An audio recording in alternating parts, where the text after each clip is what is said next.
Hey folks, hope you guys are having a great day. Looks like the stream went live without me telling it to go live. That's fine. Sometimes they change things like this. You used to have to always click like go live. So I just started streaming from my software and it just went. So if you can hear me talking to myself or something at the beginning, that's what that's about. So anyway guys, welcome to the stream a day late. Today we're going to be talking about American mythology, and I'll explain what I'm talking about with American mythology kind of as I go.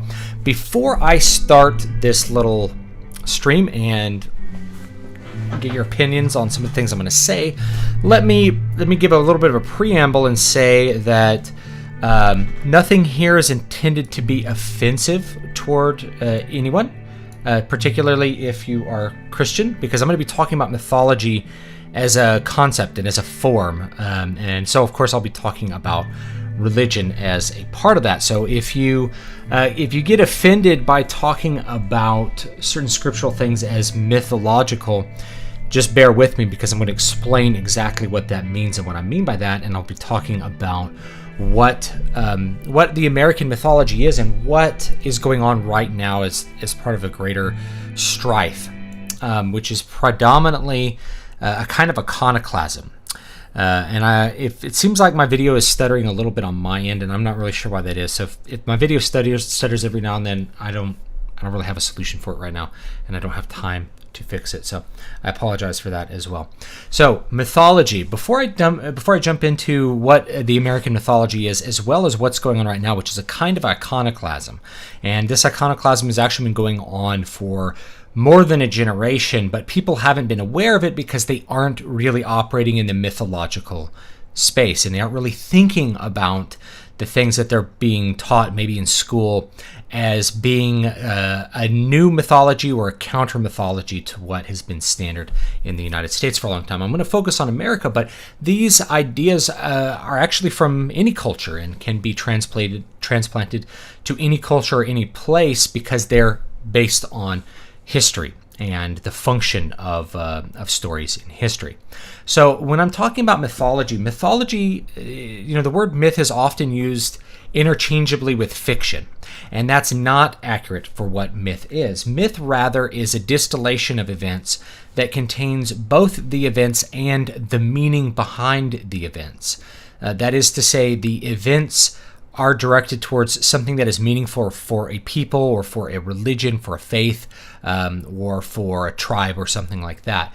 So the myth is directed towards meaning. The myth is not directed towards specific historical accuracy. And that's important to know, because a lot of times I think people get suckered into biblical literalism. And this is, again, I'm not trying to offend anyone here, but the idea that the earth was made in 7 days, it could be true or it could not be true, but that misses the meaning behind it.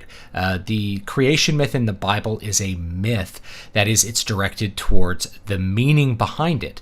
So what is important about God creating the earth in 7 days is that he created the earth. Before the earth was created, God existed. He created the earth through a process, one part at a time, and with specific intent to create the earth. And at the end of that, he created man and woman to inhabit that earth. And so the creation was directed towards man and according to his own will. Now, this is a big contrast to creation myths from neighboring cultures in the Levant and all the way up through Europe at the time, which tended to view the universe as something which sprang into existence. Out of chaos arose order. So in the beginning there was just chaos, and out of it came, say, Father Earth and Mother Heaven, and then they gave birth to the primeval gods of say Greek or classical mythology, which then in turn gave birth to the Titans, which then gave birth to the gods. And a lot of times you look at stories like that and you're like, well, obviously that's not true. But if you're looking at it through the mythological lens, that has to do with the way that the Greeks and the Romans and all the peoples that shared those myths in the Mediterranean space what those myths meant to them and how those myths directed them to act towards the gods and towards each other. So mythology has meaning behind it, and its events directed towards meaning. Now, where things get a little bit fuzzy is when we are looking at historical events which have a mythological distillation to them. And I'll get to the American myths in a minute, but an example would actually be Roman history. A lot about what we know about Roman history comes from historians that are well after the events in question. It's someone like Cassius Dio writing, I believe, in the 2nd century. Now, in the 2nd century AD, you're actually, it might be in the 3rd century. I'm trying to remember when Cassius Dio lived. Somebody's going to Google it. They're watching it and be like, he lived in this time. What's important about that is that he lived well after the events that he's describing. And as a historian, he's picking events that have meaning to the Roman Republic and to the Roman people and to the greater diaspora of Roman culture and those people that are going to be looking at those histories and figuring out what is impactful and meaningful about historical events.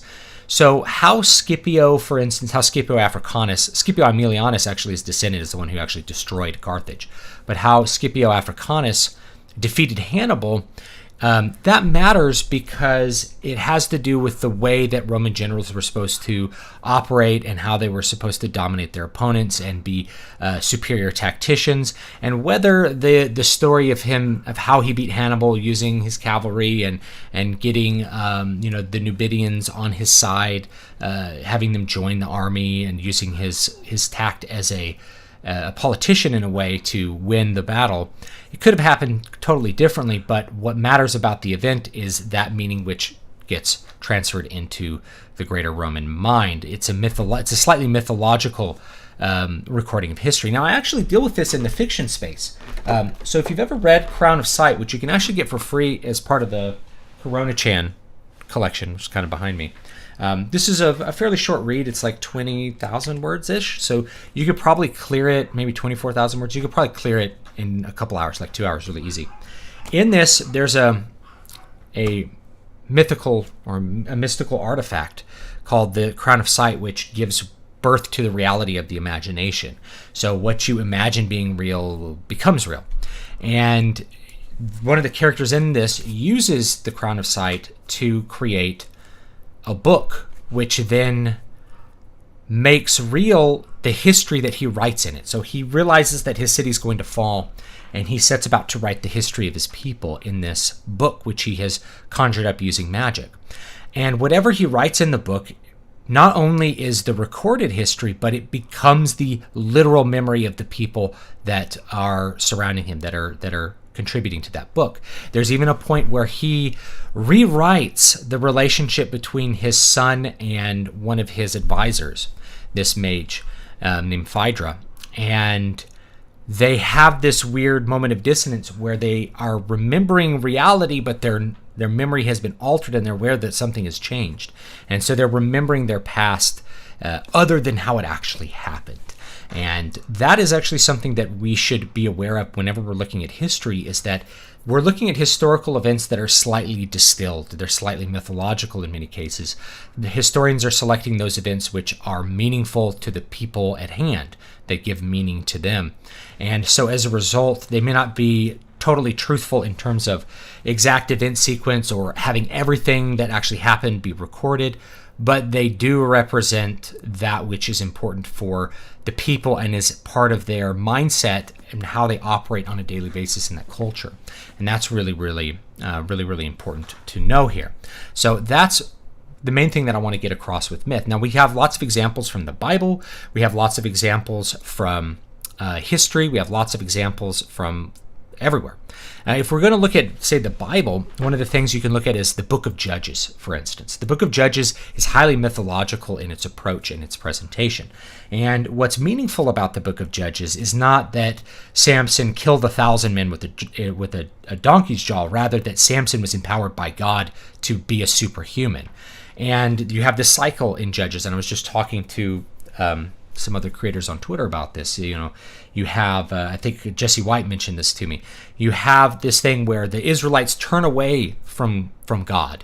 They do not worship God correctly. They maybe worship other gods like Baal or something, other Baals. And as a result, they fall and are delivered into the hands of their enemies and suffer oppression from outside forces. Then God brings a deliverer in the form of a judge, a pious hero, who liberates the people, saves them, and brings them back towards their faith in God. And then the cycle begins again. After the judge leaves, people return back to their evil ways and have to be delivered back into the hands of the enemy so that they can be taught once again how to fear and keep true to God's commandments. And so the deep meaning there, and this actually runs all the way up through, Book of Kings, say, and even further than that, is that as the Israelites are pious and adhere to God's law, they are saved. And as they are impious, they are then those blessings are removed. But those blessings return whenever they return and seek God, that God always delivers a hero that's going to save them, for instance. So all of the specific little historical details of Judges, obviously there were things that happened around that time. Those personalities probably existed in some capacity, but the way that it's written, it's a distillation of all those events into what is meaningful for the people, for the Israelites, for when the book was written. And that's an important thing to think about when you are looking at the scripture. And if you're looking at the Bible, there's mythological parts of the Bible and there's theological parts of the Bible. And a lot of times I think people are trying to make everything be a theological content, like directed towards what you're supposed to do, or make everything completely mythological, like, they're just stories or something, and trying to discount what's in the Bible.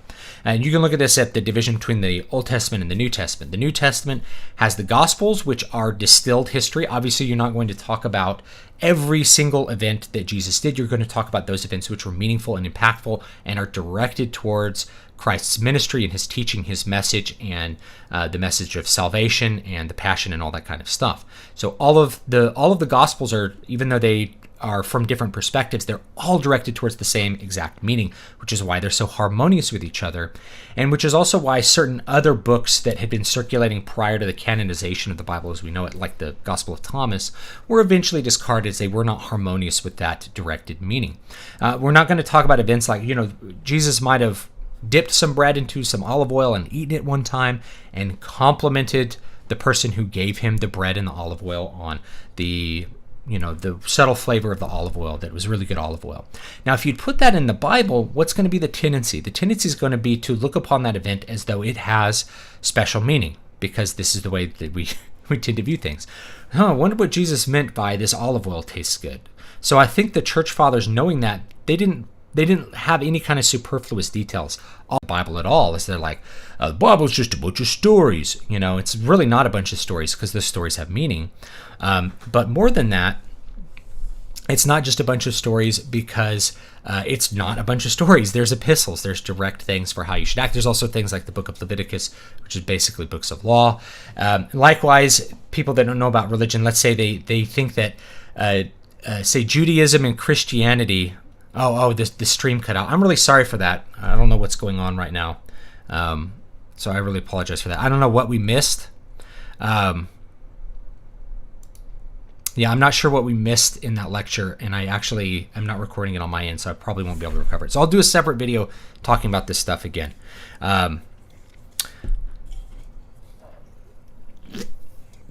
But basically, the people who are trying to say, like, the Marvel stories are just like the myths of the Bible, they're stories that inspire people or something like that. First of all, that doesn't understand the purpose of myth, number one. Myth is not there to inspire you to do something. Myth is there to explain why something happened and how that is meaningful to you. Explain why you're here, as well as, if it's a myth, there's origin myths for people, which is what I'm trying to get to. What they don't understand myth, but they also don't understand the Bible, because the Bible is not entirely myth at all. There's, direct theological teachings within the Bible in the form of the epistles, as well as books like Leviticus. So it's important, and I want to make that distinction here. Religions are not the mythology. Mythology is something different than religion. Religion is the practice of the faith. It's the sacraments, or it's the rituals and the sacrifices. That's what religion is. And myths are part of that, but they're not what encompasses the religion. If you're reading the Roman myths, you don't read the Aeneid and go, well, the Roman religion certainly is interesting. That's not the Roman religion. The Roman religion was centered around sacrifices to Jupiter and Mars, and the priestly castes and how they operated, keeping the Vestal flame alive. That's the Roman religion, not some myth about Aeneas, not some myth about Romulus and Remus. And if we look at Rome, Rome has origin myths. So this is the next thing I want to get to is origin myths. When we talk about Bible, the Bible has origin myths for the Israelites, and it has origin myths for all people in a sense, but a lot of origin myths really just concern the people at hand. So there's Roman origin myths, and there's actually several. So there's the one that people know of, Romulus and Remus, and like deciding where they're going to build the city, and Romulus kills Remus and all that kind of stuff. And then there's the other one. There's like the Aeneid kind of myth that Rome was founded by Trojans that had left, which also explains. I think it explains. It's been so long since I read the Aeneid. It's been like 20 years almost, but explains the founding of their rivals and things like that. So it has a mythological explanation for where the Romans come from. But there's also parts of Roman history, and Roman historians will mention these and talk about them. The Roman kings. And if you look at the dates that are given for Roman kings, their reigns are improbable. There's Roman kings that supposedly reigned for like 60 years or something. It's very improbable that they maintained power for 60 years. It's really, really rare that somebody would actually be able to do that. But you see the succession of kings in Rome prior to the Republican period. And there might have been more kings. Those might have been real kings, but they're remembered differently from how they were. The point is that they explain the history of Rome, how Rome evolved from a standard monarch arrangement of society and elevated itself into a republic that was for the people, where there was everybody was working towards the good, and they had a philosophical direction for where they're going. And that's very important because the United States has similar creation myths and similar founding myths surrounded around important people. And indeed, if you look all over the world, you'll find different peoples have different myths about their founding. So the Irish myth, I think, is probably one of the coolest to look at, the Celtic myths of Ireland, where you have like the Tuatha De Danann, who like settle Ireland and are these fairy people. You have Irish people like wandering the earth and then finally settling in Ireland. And there's all of these foundational myths that have to do with the beginning of the country. You also have foundational myths for Denmark that are included, I believe it's in the Prose Edda by Snorri Sturluson, where it's the god Heimdall. I think it's Heimdall, or is it Honir?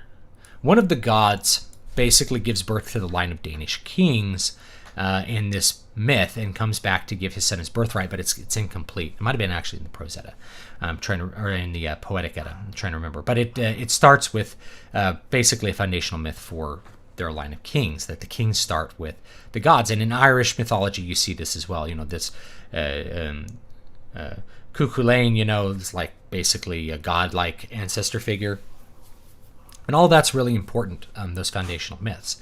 So in the United States, we have foundational myths as well. So the foundational myths in the United States have to do with not just the people involved and not just the events involved, but the meaning behind those events and the meaning that we ascribe to them. The meaning is the essence of myth, not just the events, right? They can be great stories, but it's the meaning behind them. That's why they get transmitted generation to generation. So America's foundational myth has to do with a number of things. So here's the basic foundation myth of America, which is tough, industrious people fled oppression and settled in a new, empty wilderness, which they tamed and they brought civilization to, and founded a country where people could be free to pursue their own interests, their own aims, and live life as they chose without tyranny oppressing them. So we threw off the shackles of tyranny by immigrating, and then threw off the shackles of tyranny by having the American Revolution to found a country of prosperity for anyone that wants to come and pursue his interests and is hardworking, industrious, and a risk taker, right? All of those things are the meaning behind our foundational myths. And the Thanksgiving story is the prime example of a kind of foundational myth. You have religious pilgrims who are oppressed in their homeland go on a great journey across the ocean, and they land in Massachusetts. Is it Massachusetts? Right. Yeah. Anyway, they land there, and they face great struggles, which they overcome due to their pious faith and their ability to peacefully interact with a new group of natives. And they learned to tame the land and to push back the wilderness and to become industrious. And they are able to have the religious freedom which they sought in a new and kind of wide open land. That's a foundational myth, and that's why we still celebrate Thanksgiving. And so when we're eating Thanksgiving, it's basically a day of people picking out. And I actually, I've been needing to fast for Thanksgiving, because that's, to me, that's a more important way of focusing on what you have and how much plenty you have, rather than to just feast. But the feast really just represents all of those ideas being concentrated into one event. Looks like I have a super chat real quick. $5, have some coffee. Thank you. I appreciate that. From Scotland. Thank you. I really appreciate that. So that's part of our foundational myths. But we also have foundational personalities. We have great heroes. We don't have Ku Klux Klan, but we have George Washington. And so George Washington is a mythological entity. He's a mythological entity in a number of different ways.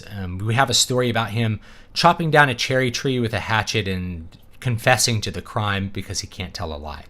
What does this say about George Washington? It's probably not true, obviously, but what it says about Washington is it conveys the meaning about his virtue, that he's a very honest and forthright person, and even if he doesn't do something that is right, he's an imperfect person. And remember that America's founded by Christians, so the Christian mindset is completely bound up in the American myth as well. Many things just transfer right into the American mythology there.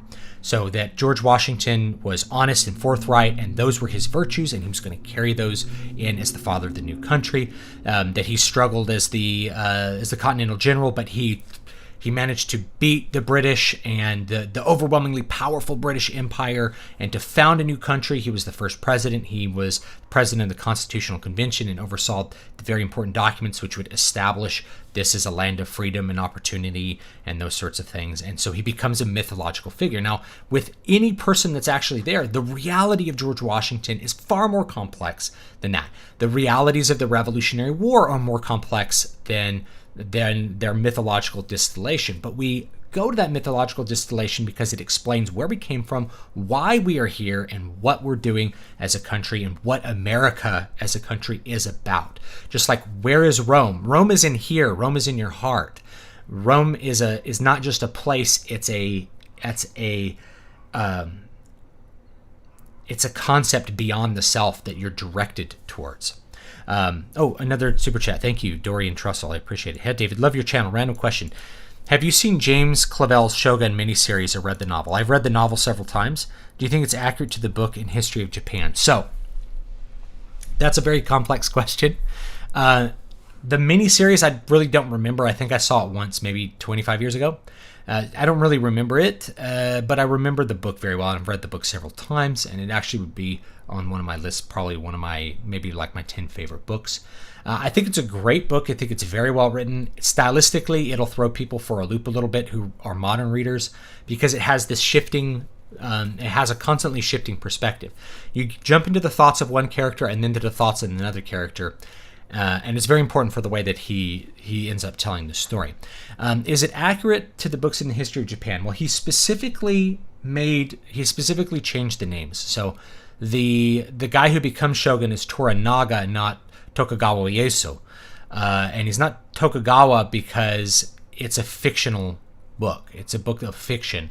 Rather, it looks at Tokugawa as an inspiration for Toranaga and all of the events of the end of what's called the Sengoku period and the establishment of the Edo period. And it's actually fairly accurate for most of the things it's presenting. Now, there's things that you can take some exception with, and that is going to be some of the cultural presentations that exist in the book. Most of them are pretty accurate, but you have to remember that we weren't around during the Sengoku period or the Muromachi period or the early Edo period of Japan. We weren't around for that. So all of the mannerisms that exist are kind of being distilled historically. And you're kind of having to look at those things through more of a modern lens. For the most part, they're pretty accurate. I think there's definitely some liberties taken. I don't have like an exhaustive list. Somebody who's maybe a more dedicated student of feudal Japan might have a more exhaustive list. I'm just a novelist. I happen to write a book in feudal Japan. I have a copy. Over here. All right. So, here's the book, Muramasa Blood Drinker. This is late Muromachi, early Sengoku period. There's still a Ashikaga shogun, and the shogun in this one's a historical shogun, and it surrounds some historical events. But because they're not the main characters, I can just be fictional with the characters that are there, and can have fantasy elements and things like that because Ashikaga's not he's not the main guy. It just kind of surrounds kind of a prelude to an important battle that happened that was an attempt to overthrow the shogun again. This was a shogun that had been actually ousted and had come back, and Ashikaga Yoshitane is who he is. And I kind of explain that in the epilogue, so if you read this, you might like that. If you like Shogun, you might like this one, so you can check that out. It's pretty accurate, but you have to remember it's fiction, so people who are real sticklers for historical accuracy in fiction, I don't really get that. I think you just kind of want to have the flavor and kind of go with it from there. People say my book's very historically accurate, so you can take that however you want it. But I think it's good. I think if you read it and you like what's there, you can always do more study about the actual events. I think the historical events with the foundation of the Edo period are some of the most interesting history you'll find in Japan, particularly feudal Japan. I think the Edo period there's lots of stuff that happens in the Edo period, but I think it's far less interesting. I think it's far less interesting than the Muromachi period and the Sengoku period, where there's all that conflict and so many different complex family relationships and stuff. So anyway, you can check that out. Would you consider, another $5 from Scotland New? Thank you, I appreciate it. Would you consider compiling a reading list of books you recommend? I can, but I mean, I'd have to do a lot of thinking. I could probably just go to my shelf, and any book I've read twice is probably a book worth reading, whether it's a novel or it's a nonfiction book. And that might be a really good filter, so I could just have a list of that. Otherwise, there's going to be so many more books that you can read that are useful to you in different ways, whether it's political philosophy or something like that. To make an exhaustive list, it's like, oh, you should read The Death of Socrates and The Republic. It's kind of hard to say, like, you should just go read all of Plato, because that's a lot to read before you really get to figure out what the heck is going on there. So I don't know. It's hard to know where to start, say, with something like Plato or even Aristotle. Where do you want to start with something like that? Or is it better to start with like an introduction of philosophy and then explore from there? Let's go look directly at at the Republic or something like that and kind of see what's there. Yeah. So going back to the mythology, actually, we can talk about the mythology of Japan. Japan has the same thing. The mythology of Japan starts with God dipping his spear into the ocean and pulling up the islands of Japan. Not like creating the world, but creating Japan. And this is an interesting thing that you can't be Shinto if you're some dude in California like me. Like, I can't be Shinto. Why can't I just join the Shinto religion? Well, the Shinto religion is inherently bound up with the place and the people of Japan. So the Shinto shrines are maybe to kami that exist in that physical place. You can't have a ceremony towards that kami in California because he's not there. He's only there in Japan. It's an interesting thing, but the truth is most cults are like that. So you can't join the ancestor cult of some Mongolian family. right? You can't show and be like, well, I want to join your ancestor cult. They're like, the ancestors do not look upon you with favor. Our ancestor gods look upon us with favor because we are their children. That's part of the foundational myth, is that God bequeaths his favor upon the nation of Rome. Jupiter favors Rome for these reasons. Rome is the favored nation, the favored city of Jupiter. God bless America. That's a mythological invocation. So with Japan, it's the same thing. You can't actually be Shinto because you can't join an ancestor cult of another family unless you marry someone's daughter, and then it's like, well, now that you've married into the family, you could join the ancestor cult because they will look favorably upon you because your children are their children. So only by marriage can you actually enter into most religions. But this is different when you look at Christianity. Christianity, anyone can join. Okay? Anyone can join and receive the full benefits of salvation. All you have to do is believe in Christ and have an earnest desire, at least, to follow his teachings. Everybody's going to fail and fall short, and it's a process. But anyway, anyone can join the Christian church. America, which was founded by Christians, has a similar mythology to being American.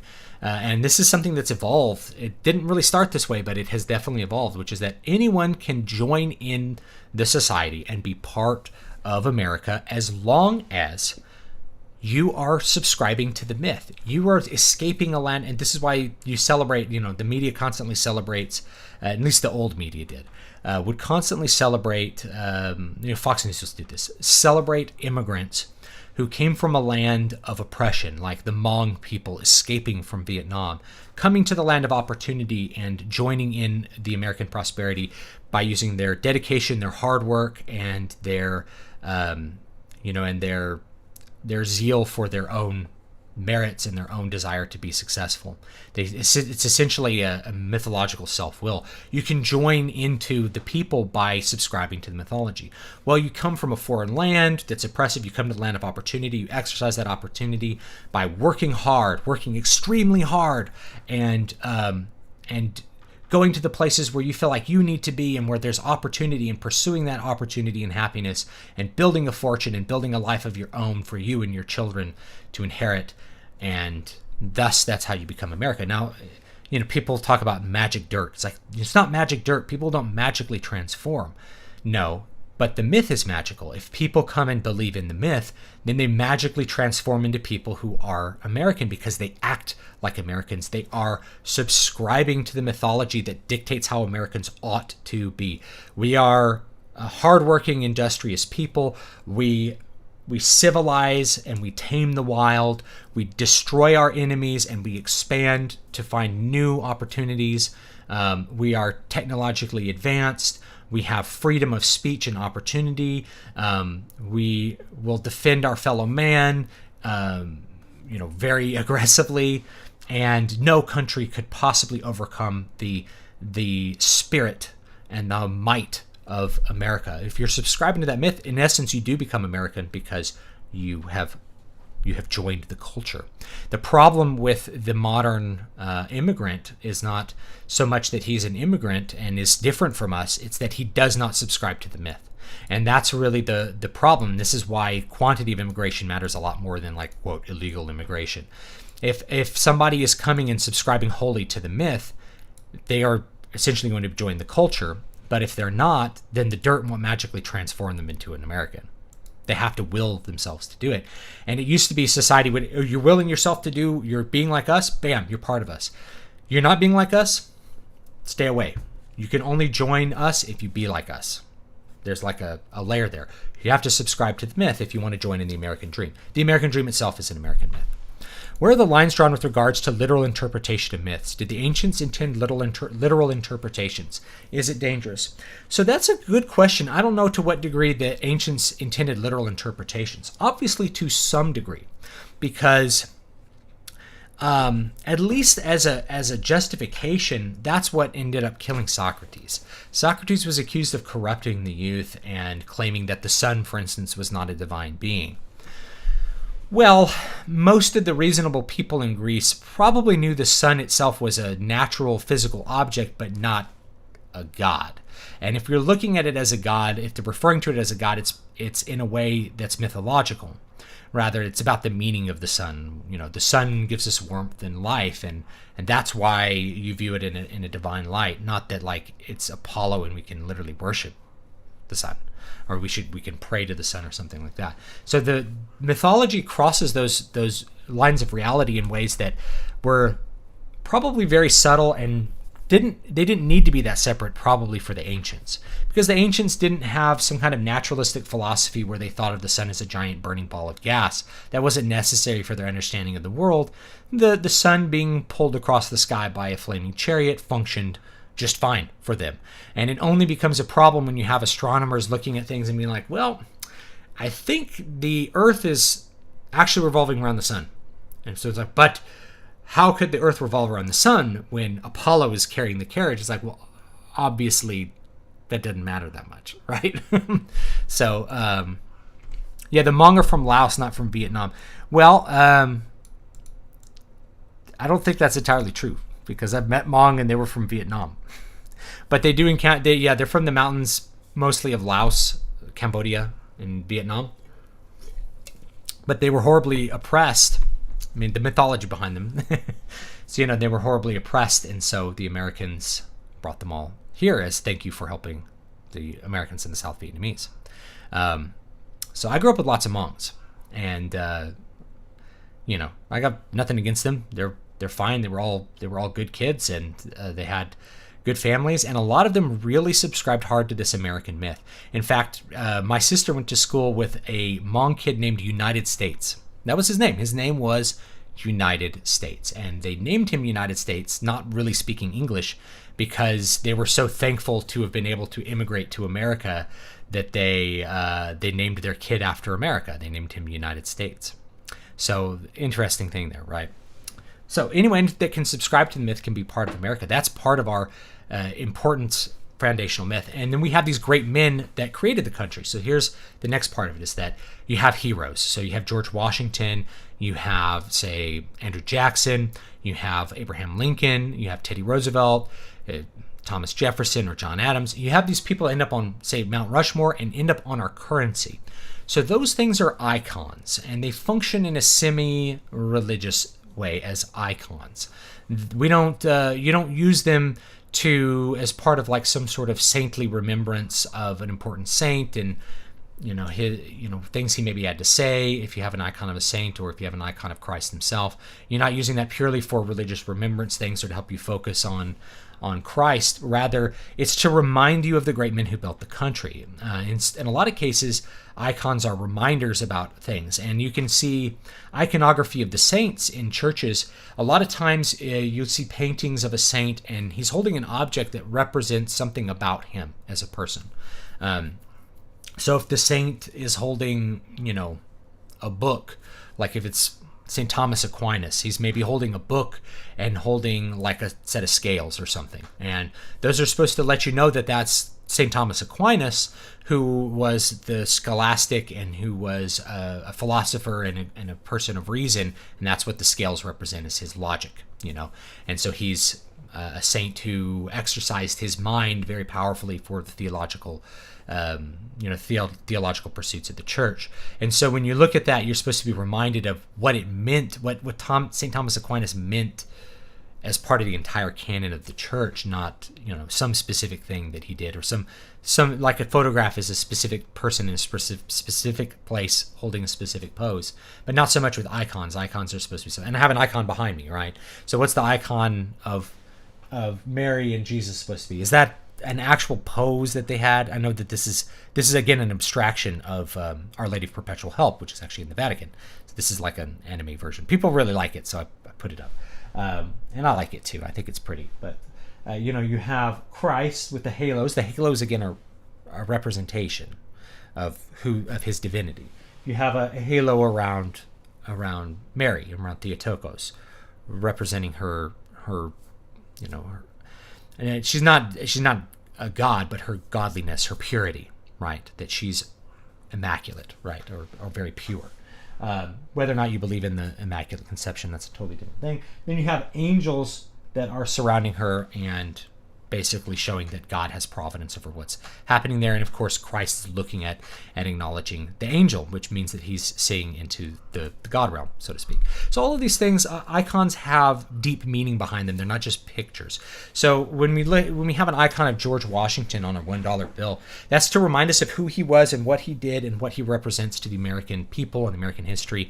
Our beliefs in ourself. Like, who do we believe we are? Well, we're hardworking, industrious, honest people who fight very hard for our rights and want liberty and want freedom and are willing to die for our fellow man. All of these virtues are kind of put in this little circle on the $1 bill, and you see George Washington in it.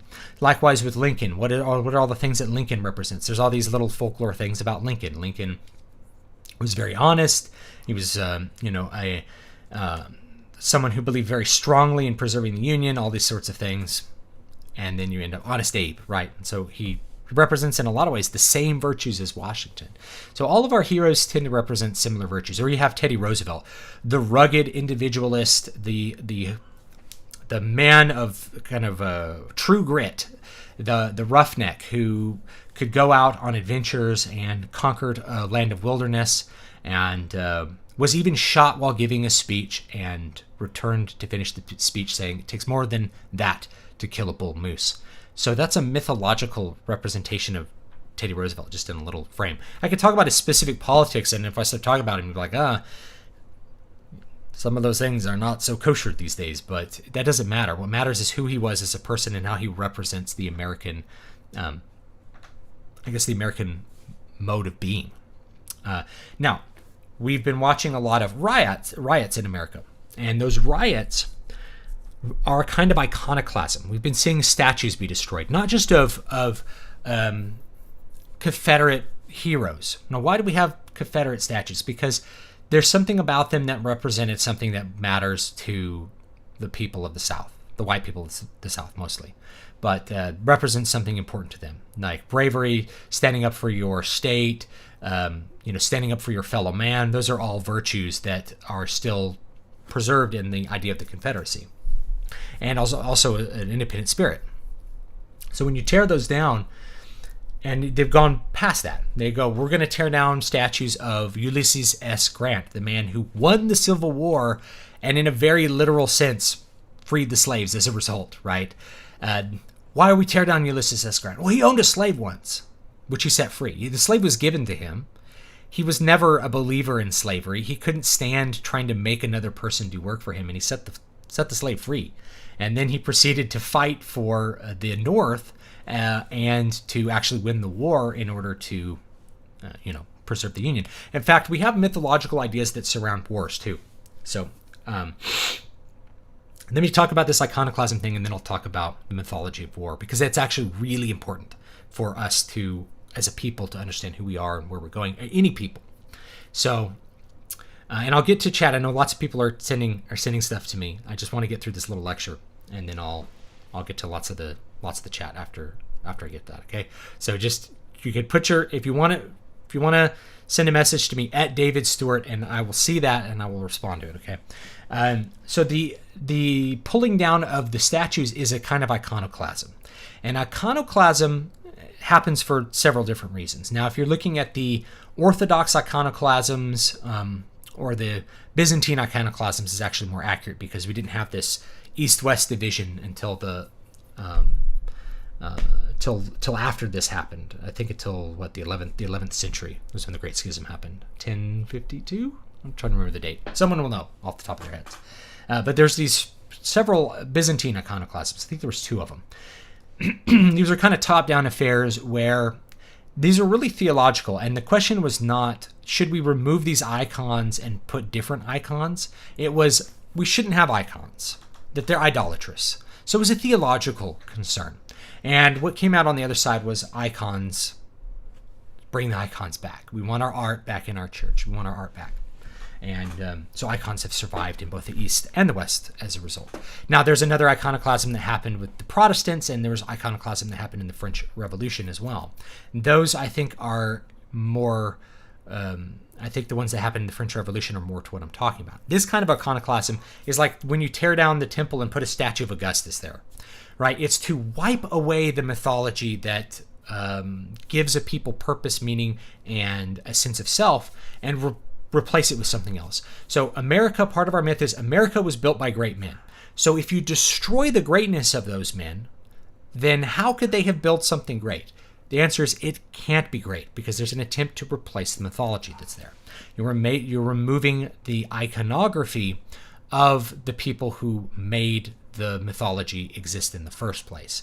So when you tear down a statue of Ulysses S. Grant, it really has more to do with the fact that he is from this older mythology, and he's from the older white America, not so much anything he did. What he did doesn't matter.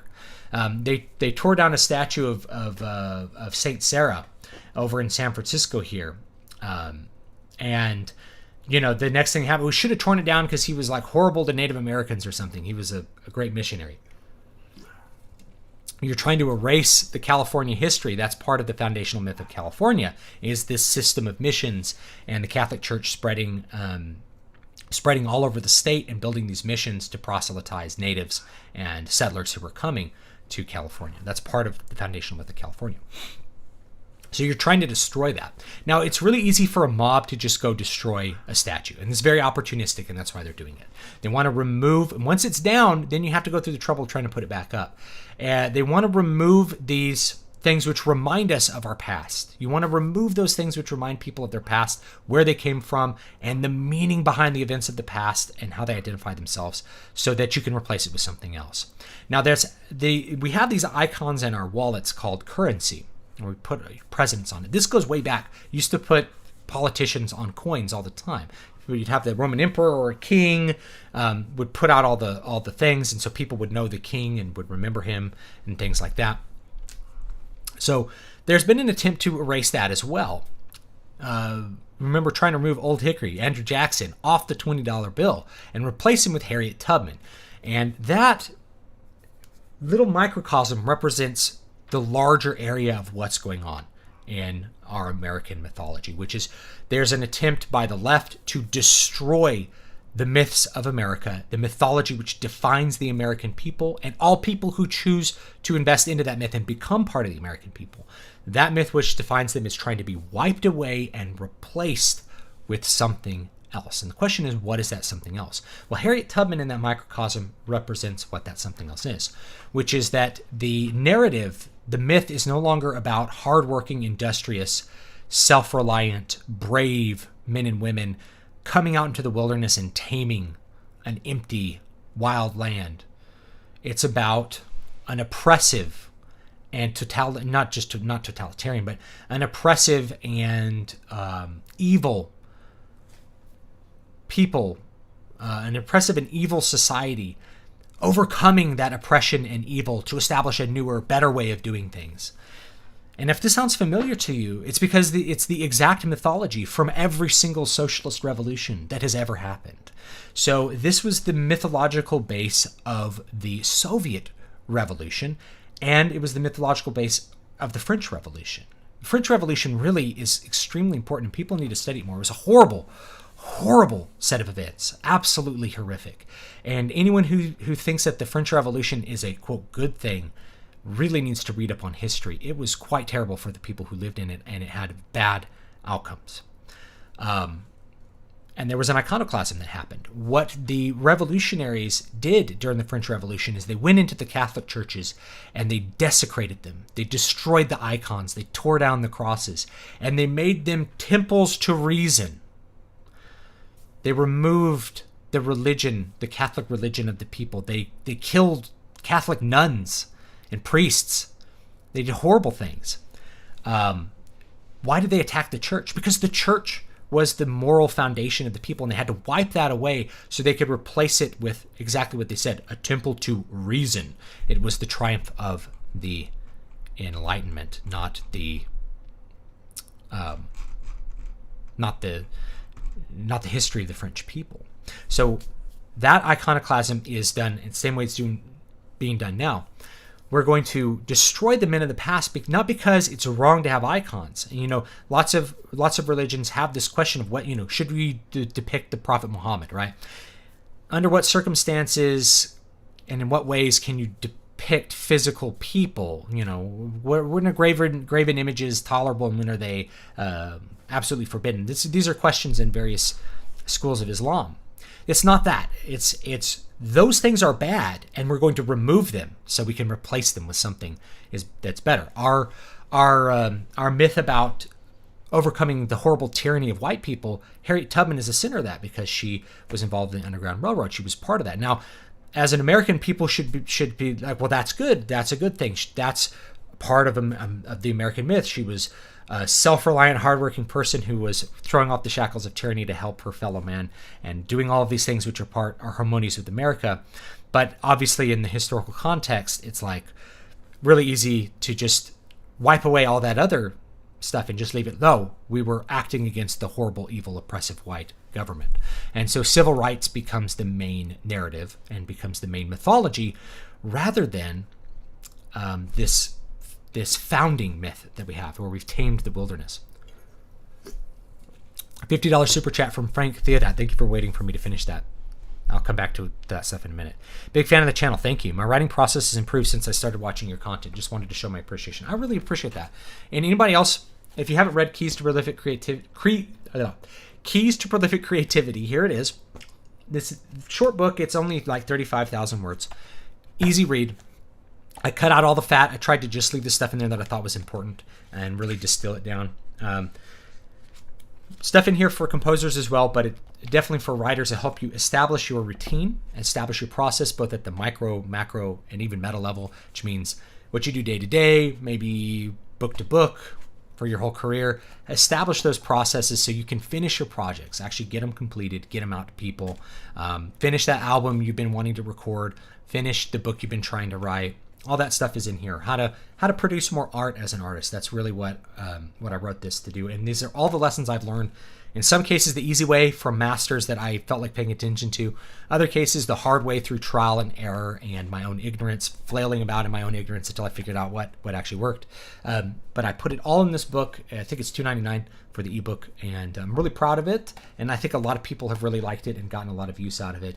So if you want a good book that focuses on your habits and your mindset and how to hopefully develop those ones that work for you, not the ones that work for me. Because what works for me may not work for you because you have a different life than me, you have different goals than me, you have different desires for how much you want to work or how little you want to work. And so all of that stuff's in there for how you can try to figure that out and finish your projects. Get it finished, get that book finished, get it out so people can read it and appreciate your art. So I do appreciate the $50. I very, very much appreciate that. $5 from Kaku. Do you think the American mythos transformed slightly after the World Wars? Yes. Extending liberty outside the continent rather than staying within the confine. Yes, I think so. Let's actually talk about that. So, the Soviet myth was about throwing off the oppressive chains of the bourgeoisie and the Tsar, and establishing a newer, better socialist government to help with the end goal being the communist paradise. And of course, all of their wars for worldwide revolution for the next decades after the original Russian Revolution were towards that end. And that was evoking their mythology. And people find it disturbing that there's like this extreme cult of personality that exists in communist countries.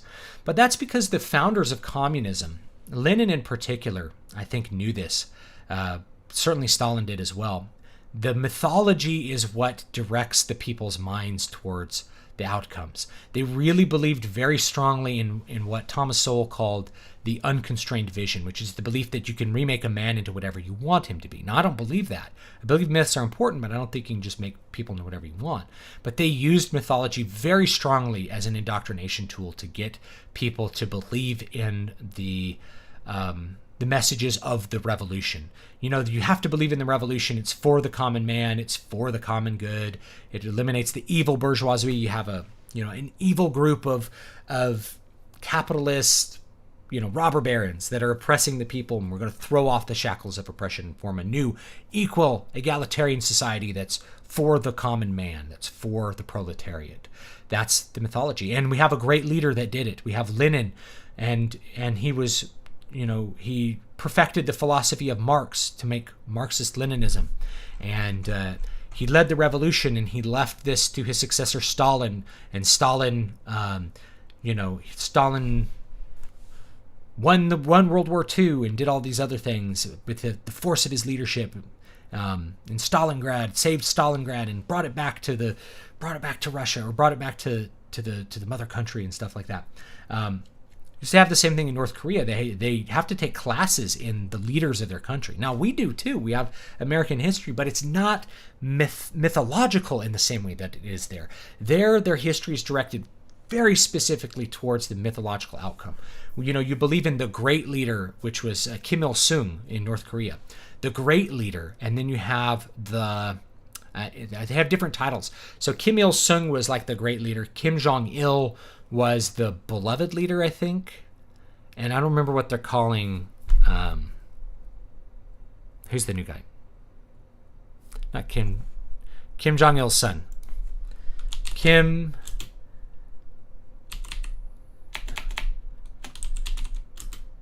Jong-un. Kim Jong-un.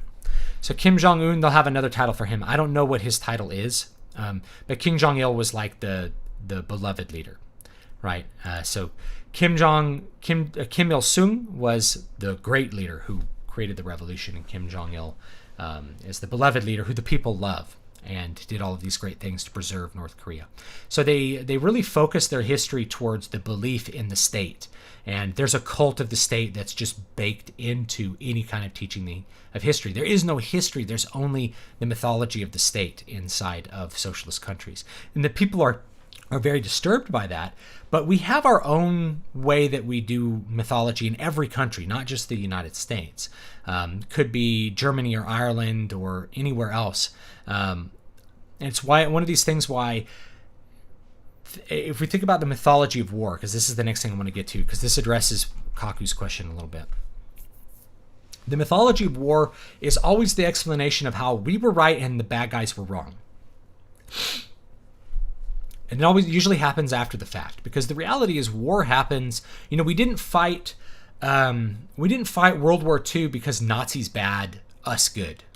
That's not why we got into the war. Otherwise, we would have fought a lot earlier, right?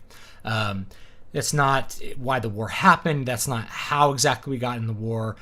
Just like how usually it's like, oh, well, Japan just attacked the United States for no reason. It's like, and that started the war. It's like, well, I mean, it made the war official, but there were things that went on behind, before that. It's really that Japan, there's a story that Japan was expanding its empire to encompass all Asian peoples.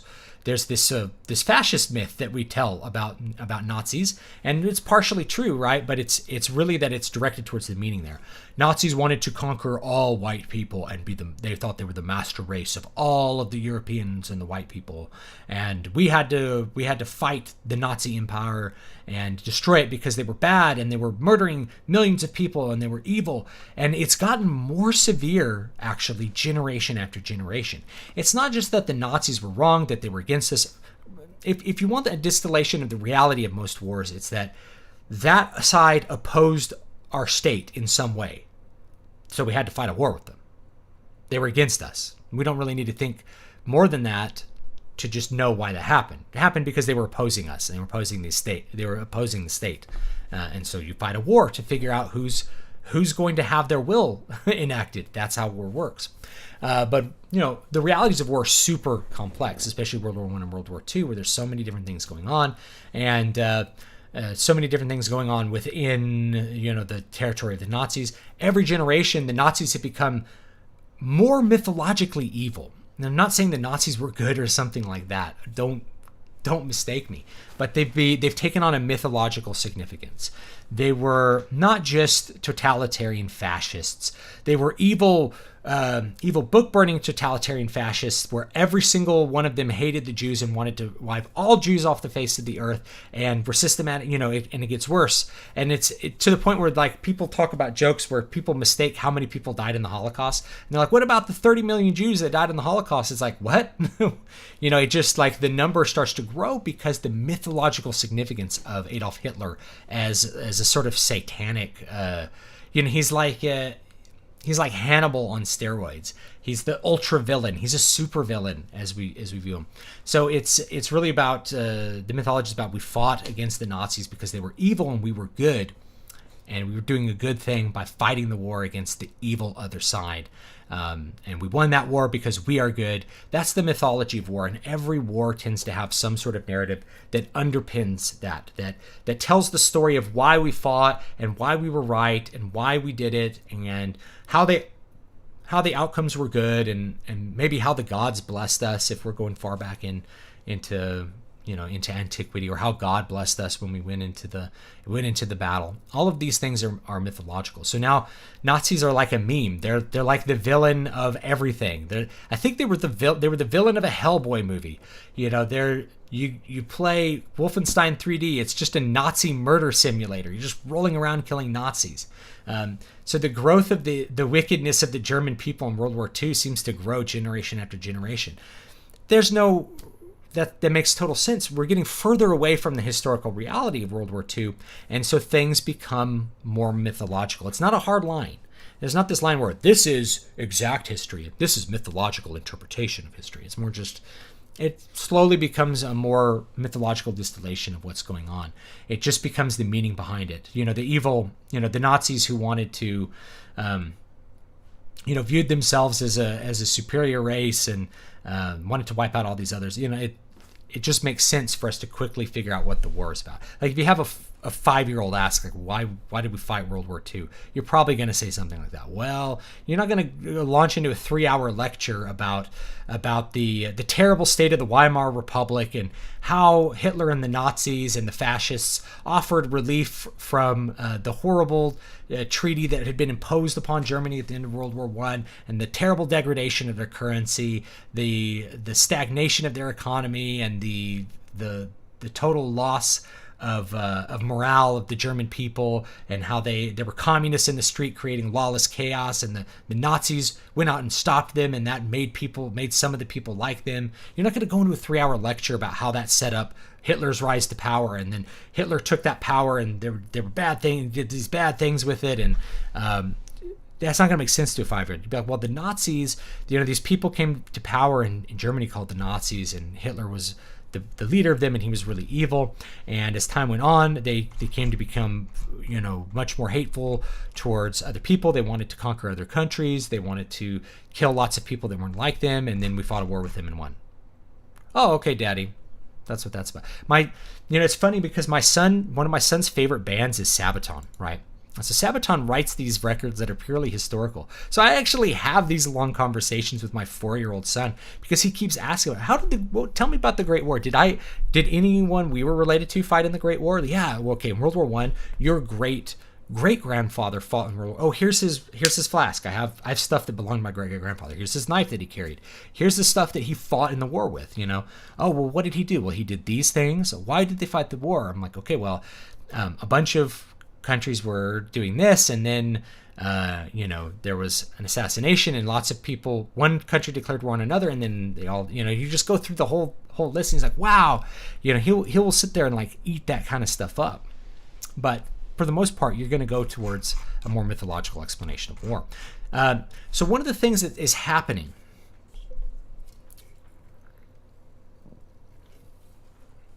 let me wet my whistle a little bit. Inglourious Bastards is purely mythological, Omar, and it's kind of why I love it. I hate it and love it. I think it's kind of a stupid movie, but I love that Quentin Tarantino's like, I just don't even care about it being reality. Let's just tell a purely ridiculous mythological story with World War II, and I think that's a great example of it. Now, in 300 years, people will look at it and be like, this wasn't historically accurate, but people seem to really like it. It's because it represents the mythology of it. The quest of the evil Nazi Nazi officer trying to on his quest to find all the hidden Jews and kill them. He's just a perfectly cartoonish mythological bad guy, right? So one of the things that's been happening in our culture, this iconoclasm is just a flashpoint of something that's been happening for a long time. There's been an assault on the American mythology for a long time. Several generations. Certainly my generation. It probably started with the baby boomers. The baby boomers were probably one of the first generations to have a widespread disillusionment or distrust of the mythology that delivered them their existence. It actually goes further back than that because there were communists in Hollywood. There were communists going all the way back. There's Fabian socialists. There's people who wanted to destroy the American system and replace it with something socialist for a long time. But as far as it being widespread and people starting to not believe the American myth, that's when you really start to get it happenings with the baby boomers. And of course, the baby boomers were the teachers and parents of my generation and Generation Y and Generation X as well. So Gen X was the first one to be very cynical about the American experience. Where did that cynicism come from? It didn't just come out of nowhere. They were taught to be cynical, and they saw that there was a facade of this American myth, and then underneath it was all of these things that had been done that didn't jive with that at all. There was lots of things that were wrong and failing institutions. The Generation X was witnessing the institutions beginning to fail, including education. Gen Y, we were the first generation to just live with those failed institutions. Schools that didn't function, marriages broken apart, lack of religion, lack of community, atomization, total atomization of people, and a total loss of localism. We were the first generation to see that. And millennials never really have any, we still have a little bit of a memory of people still having faith in them. Millennials, the generation that came afterwards, people born in the 1990s, they have no memory of it, and no one ever tries to make them remember the American myth. They look at the America that the rest of us know mythologically, and it's just a complete disconnect. What they see is they see it in the replacement mythology, the mythology that has been taught in schools for the last several generations, which is the evil, white supremacist, oppressive white government of the United States and the evil white people enslaving Africans and enslaving natives and slaughtering them and kicking them off their land.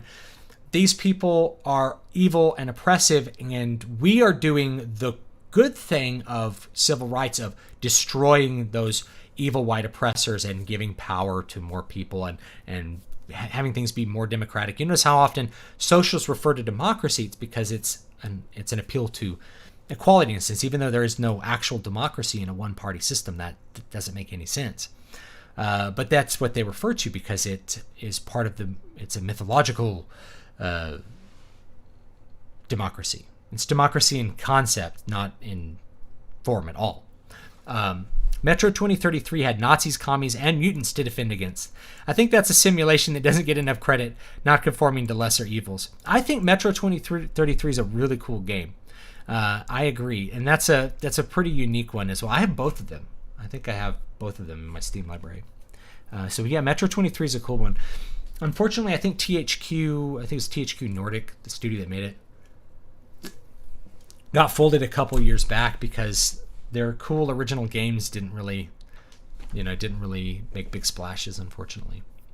So anyway, there's been this replacement over the last couple generations of our former mythology about rugged individualism, taming the wilderness, coming from a land of oppression to a land of freedom and opportunity to pursue your own self-interests, replaced with an evil, oppressive white culture and government has to have its shackles destroyed. We have to throw off the shackles of the oppressive culture and its government in order to form a better culture and place. So that's why Ulysses S. Grant can't be a hero to these communist kind of millennials. It can't be a hero to them because he's one of the people of a bad system, an evil system. He's not good.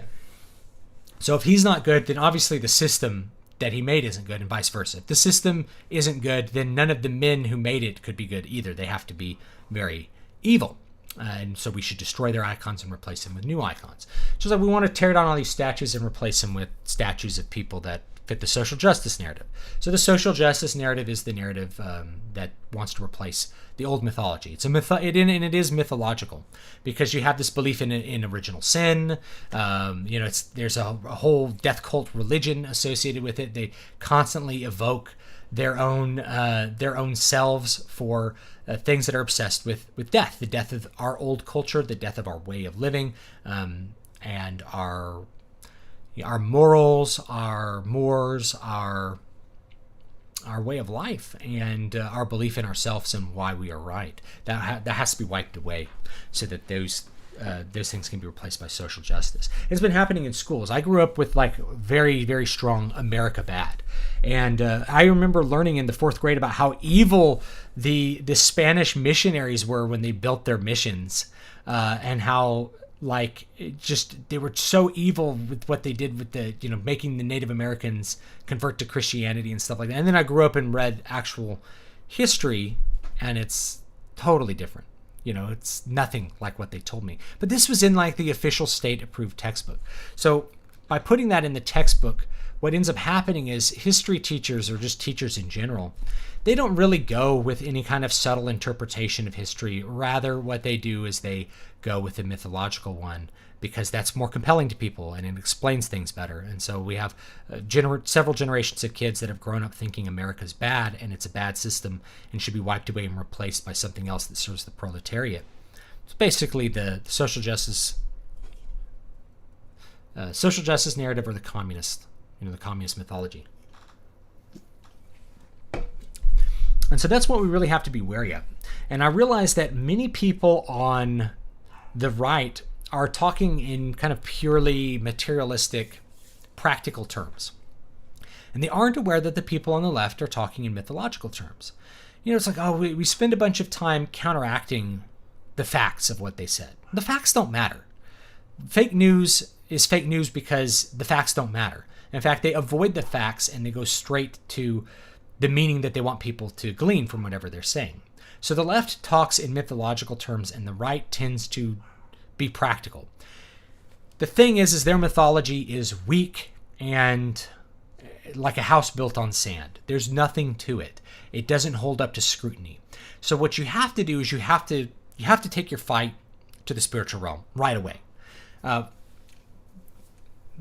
There's the tale of the eagle and the snake. And the snake challenges the eagle to a fight and says, "Come down here and fight me, eagle. If you think you are the supreme animal, come down and fight me." So the eagle lands on the ground to fight the snake, and the snake wraps himself around the eagle and strangles the eagle to death and kills him and eats him. Okay. What do you do? Well, what the eagle should do and what the eagle is supposed to do is the eagle does not go on the ground where the snake is strong. The eagle grabs the snake and flies to the sky where the eagle is strong. The eagle flies into the sky where the eagle is strong and drops the snake and kills it. And that's all the eagle has to do is grab the snake and take it to the sky. So you take your fight to the spiritual realm and you immediately expose the complete lack of any substance of the communist mythology. You immediately take it to the spiritual realm, and you can just avoid you avoid trying to counteract the specifics of their mythology. It'd be like trying to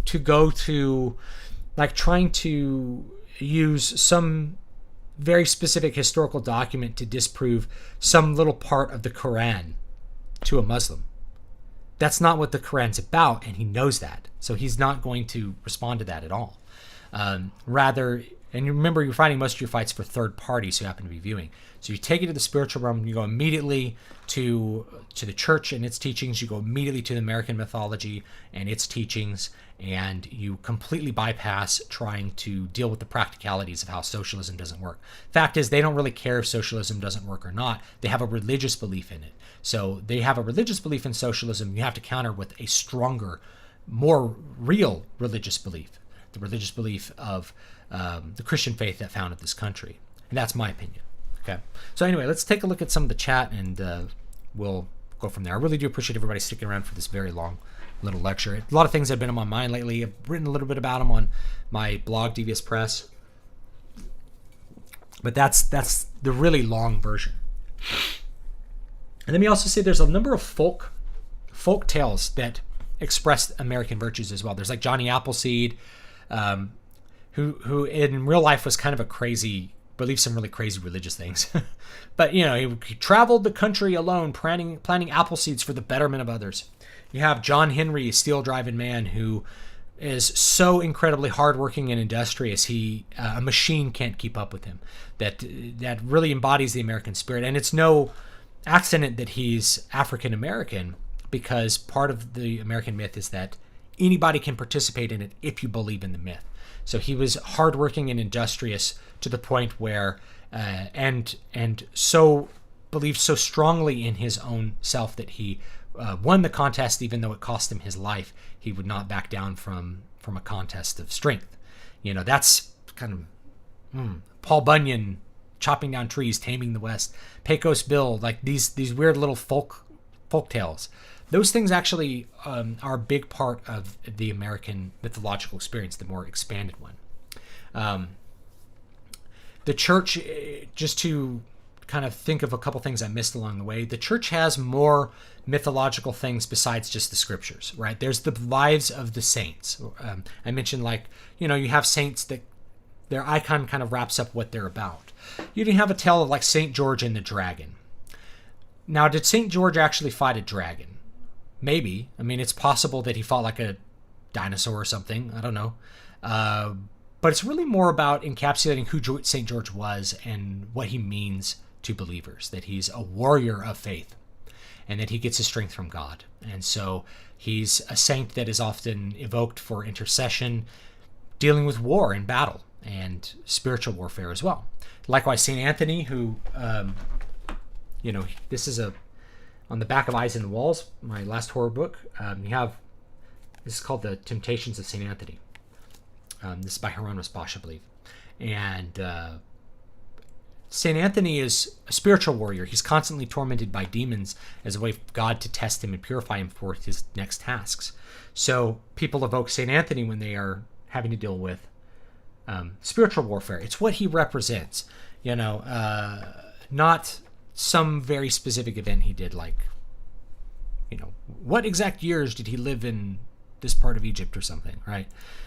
It doesn't matter that much. It's like when a Christian uses scripture to convince atheists. You are fighting different battles, and you only end up with pie on your face. Well, you know, the evocation of scripture is useful whenever somebody is wanting to look at scripture as the authority.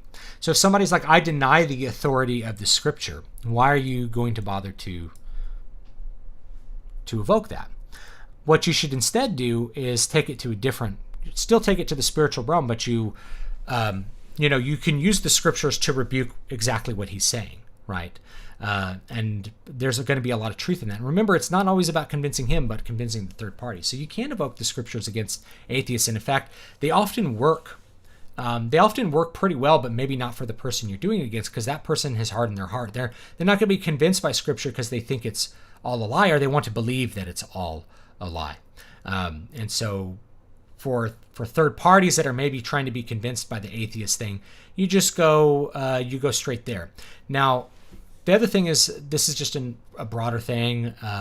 If somebody's engaging in dialectic, like logic, obviously you can engage them with dialectic. Most of the time, that's not the case. Most people are engaging with rhetoric. And so if you respond with dialectic, does that work? Not always. Now, you can respond with dialectic and rhetoric, very strong rhetoric backed up with dialectic to convince everybody in the room. But if they're responding with rhetoric, you just go and counter it with stronger rhetoric and better rhetoric. You don't need to try to convince them logically, because it's obviously not going to convince them. And the truth is, most atheists, when they're trying to make their arguments against God, are not actually in the dialectic space at all. They're somewhere over in a rhetorical space. They're saying almost all atheist arguments end up being boiled down to, like, I don't like what God says. Very few of them are like, well, there's proof that there is no God, because there isn't any proof that there's no God. And you're not going to find proof that there is no God. It's kind of like an impossible task. So rather than that, they try to attack the things which make you believe. They attack your faith that God is good. Oh, well, God wiped out 2 entire towns, Sodom and Gomorrah, he just wiped people off the map. Why couldn't he go over there and tell them to act better? It's like, who's to say he didn't? But more than that, why are you standing for evil? It's up to God who he decides who he wipes off the map and who he doesn't, because he's God. You just avoid the entire dialectic there. And it's like, okay, things like that. They're usually evoking that God is bad. Anyway, I find the socialist mythos is very nihilistic and parasitic. Not to them, but you're right. Without any other mythos to feed off of and or destroy itself, it annihilates. It needs creation. That's why they replace it with like that cult of personality. I spilled soda all over myself. I'm so smooth. Yeah, that's why they have to replace it with something else. You can't just leave a void there. And I think part of that evocation of mythology is that if you replace the Christian mythology long enough, then the state mythology suffices. The state religion, the cult of personality will work to provide enough people with enough meaning for them to continue on and eventually fulfill the goal of a classless, stateless, communist utopia. But you're right, it is nihilistic because it only references itself and some future state, not really. And what came before it is the evil. So the evil is always what came before, and the good is what is now. It's not something that kind of goes on and on the way, say, the Roman belief in the self is, which is there's barbarian tribes, we have to bring them to heel.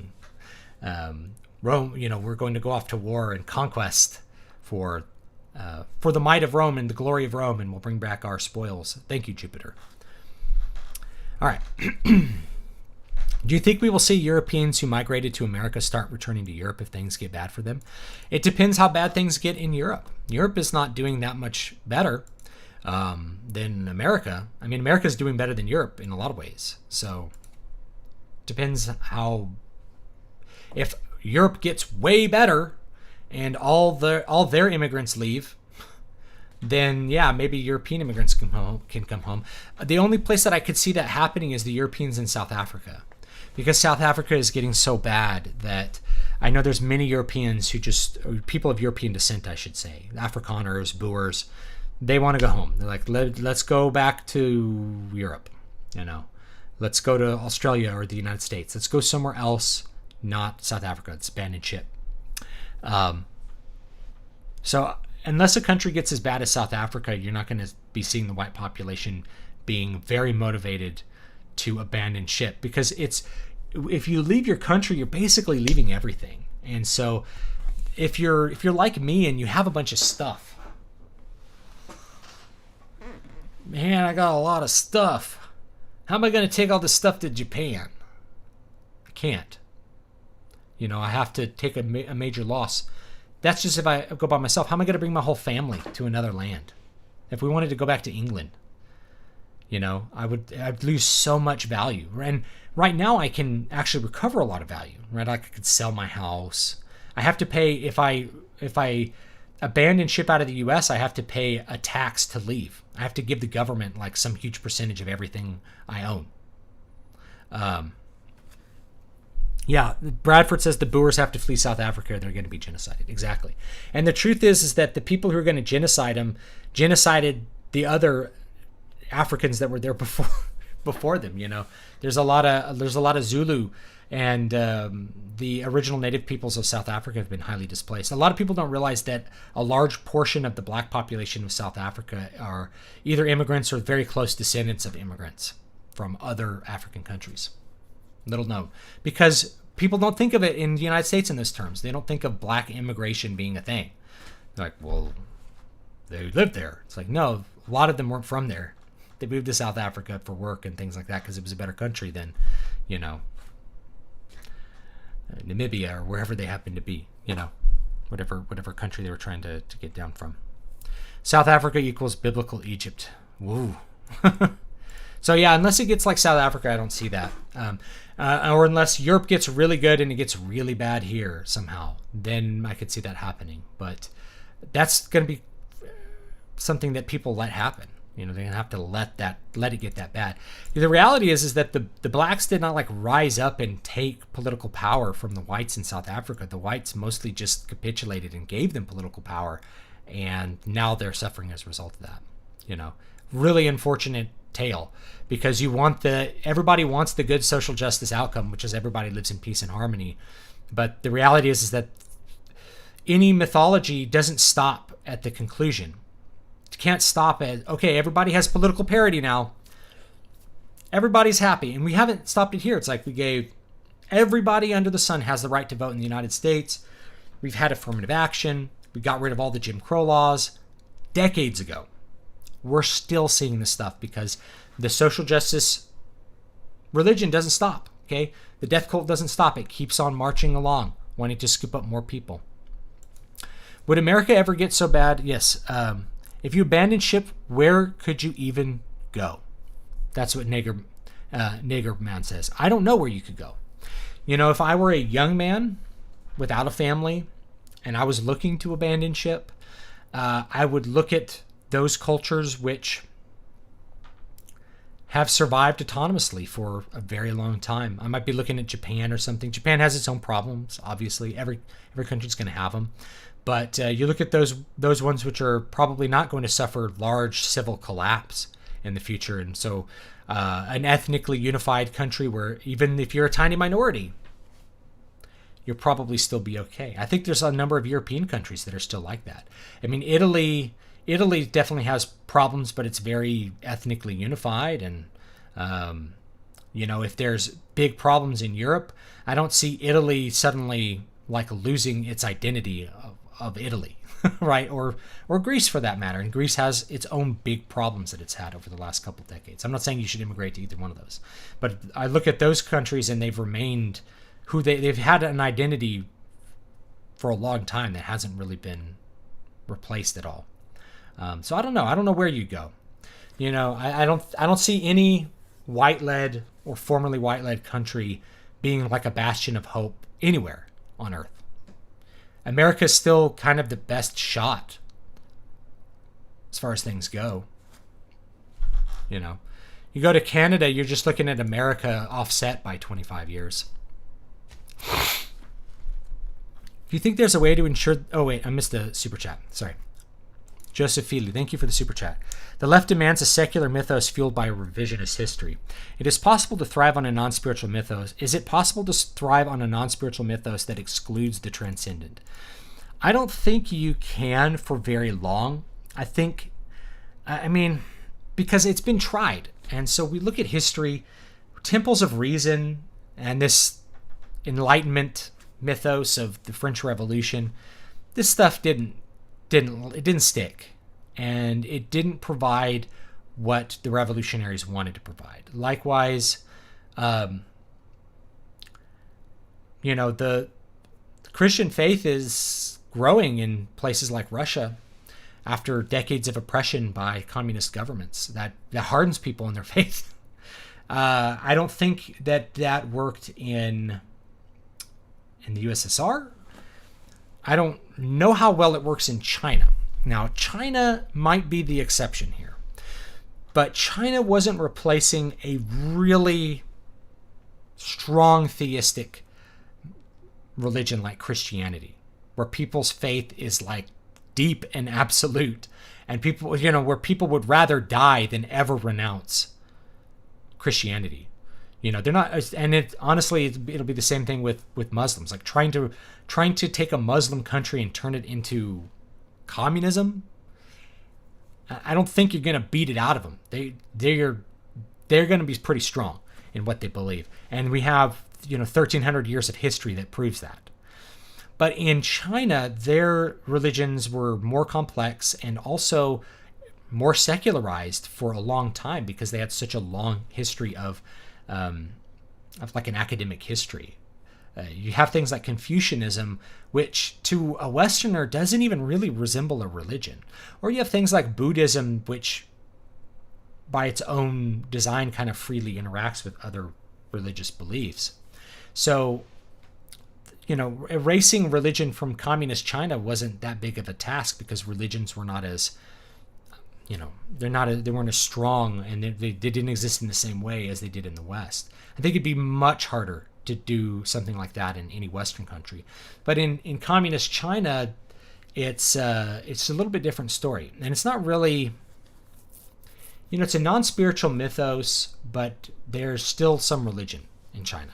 And they even still permit Christianity to a degree, I guess. They have a lot of restrictions on how you can exercise religion there.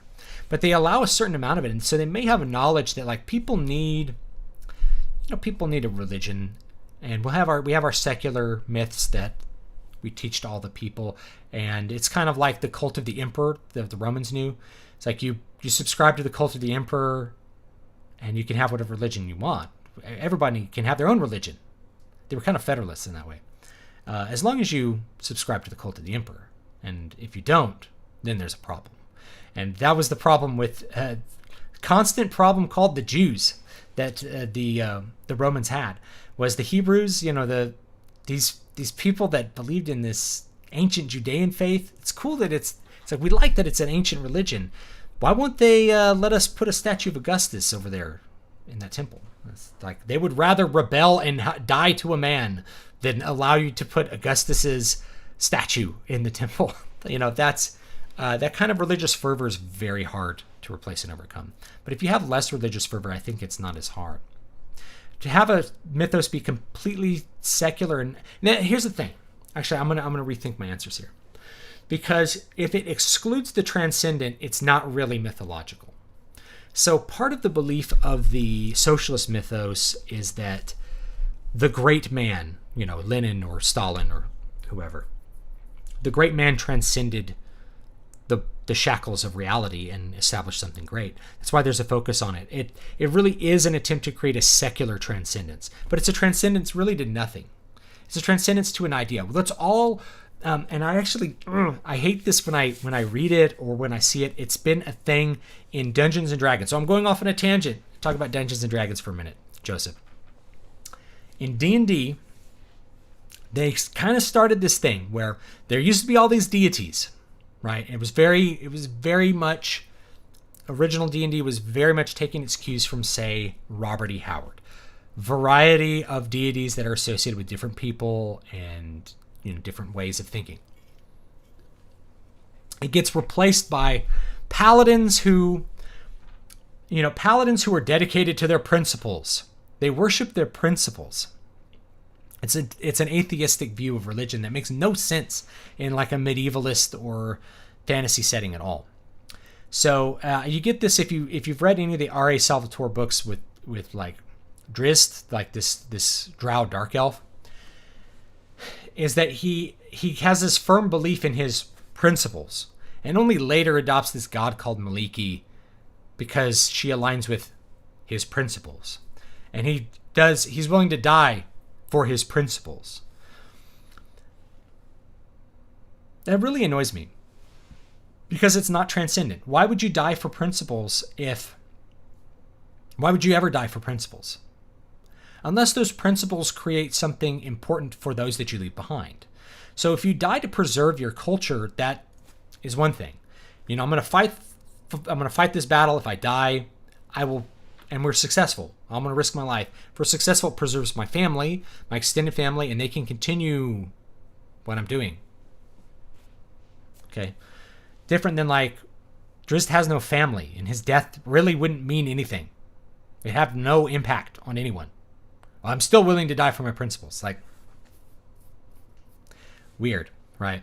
Versus having a god that tells you this is the way you must do things in order to have my favor, and this is the right way to do things. And the paladin says, yes, I will. I'm doing it backwards. I will do what God commands, and I will go out and be a crusader and fight the good fight and stick to his teachings, and he will show me favor and love, right? That's the way that religion worked for the ancients.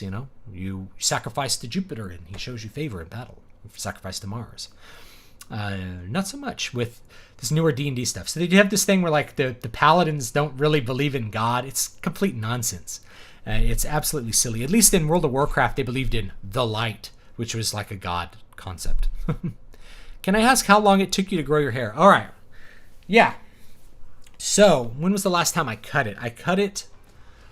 I think I cut it in 2000. When did I cut it?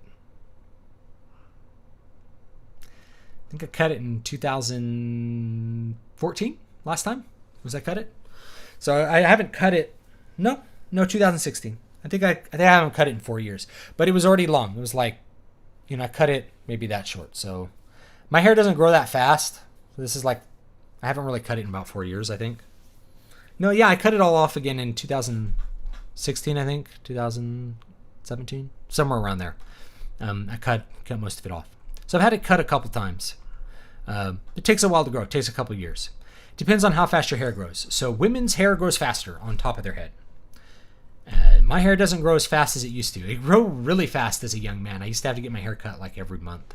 But it doesn't grow, now that I'm old, it doesn't grow as fast. I'm not like losing as much of my hair.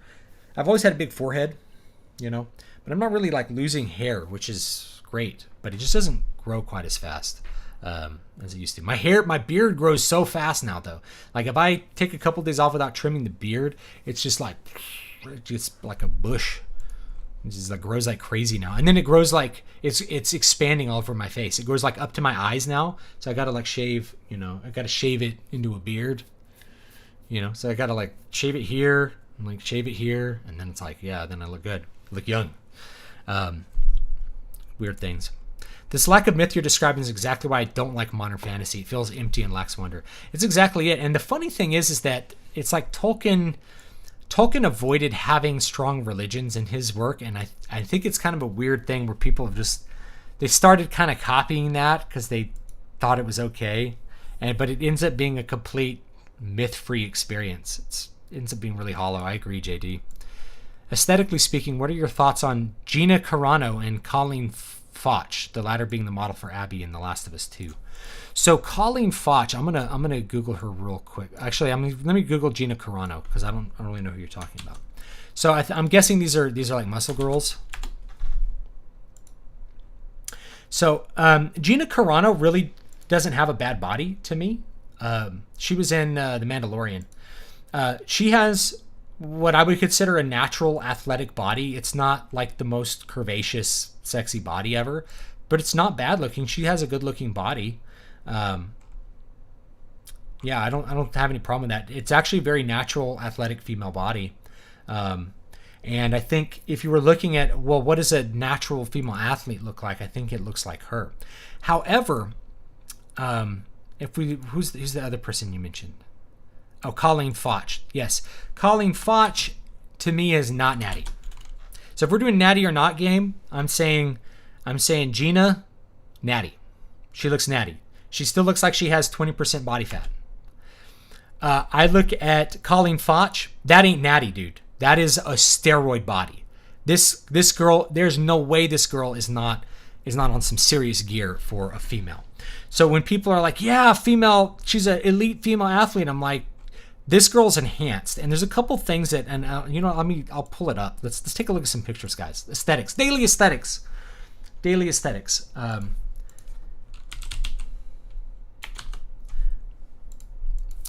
take a look. This is fun. Where is it? There's my setup. Pull it out here. Did you guys hear that they're getting rid of Splash Mountain? All right. This body here, guys. This ain't natty. This ain't natty, okay? Just so you know. This is like 12% body fat. Maybe 14. Notice she has no breast tissue. Like her body has been so full of androgenic steroids that she has no breast tissue whatsoever. Her body ate all the fat off her breasts. So these little bikini tops are purely for show. There might be some slight mammary tissue there, but it's probably more from like taking Dianabol or something like that. That it gets inflamed from the test being aromatized into estrogen. She's not an estrogen-free body, but there's no fat there, and you're only going to get that lean if you're dieting hard and you're taking drugs. Like, this is a body, to me, this looks like a body that has been using anabolic steroids, like Winstrol is what a lot of these, even female bodybuilders use Winstrol. It's not super androgenic, like it doesn't cause a lot of, body hair and stuff like that. Anavar for sure. That's what a lot of women use. And, she might be using Test as well. This is not natty, okay? This is what an elite level male natty could possibly achieve. Females won't look like this. And the problem is, this is a very unrealistic body image.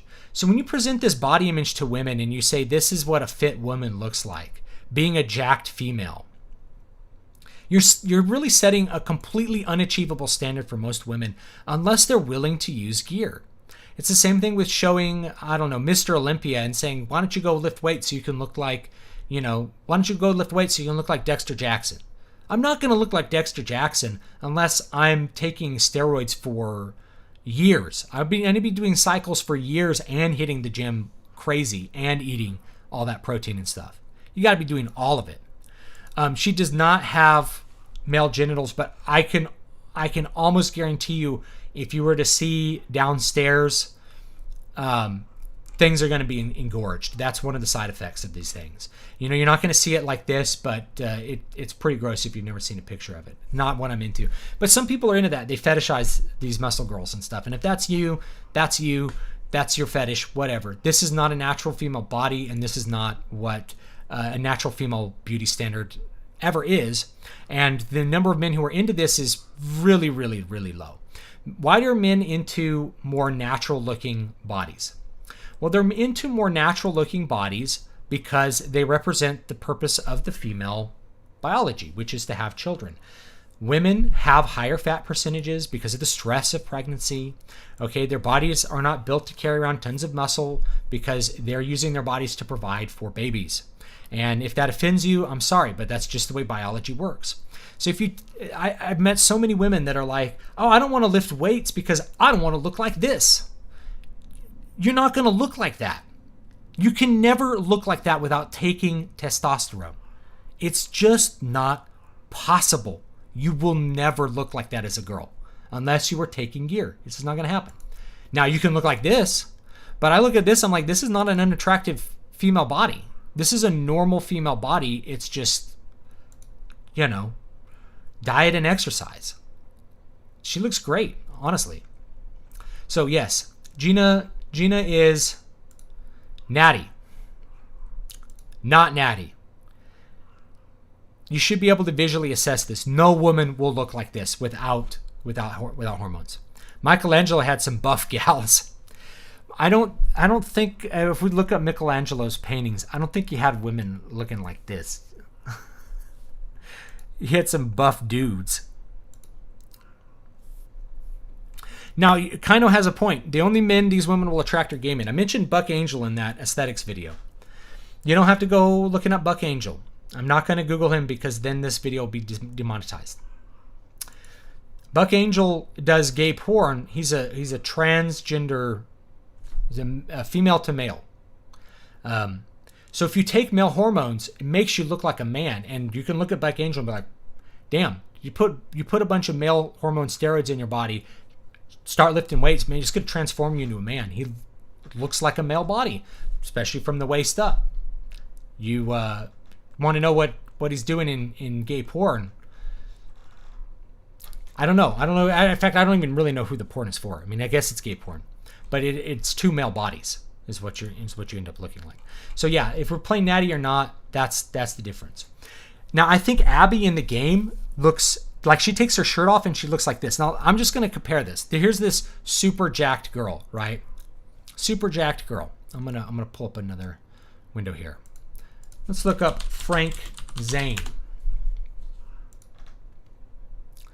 All right, Frank, show us your aesthetics. This is what male aesthetics. Let's see, male aesthetics.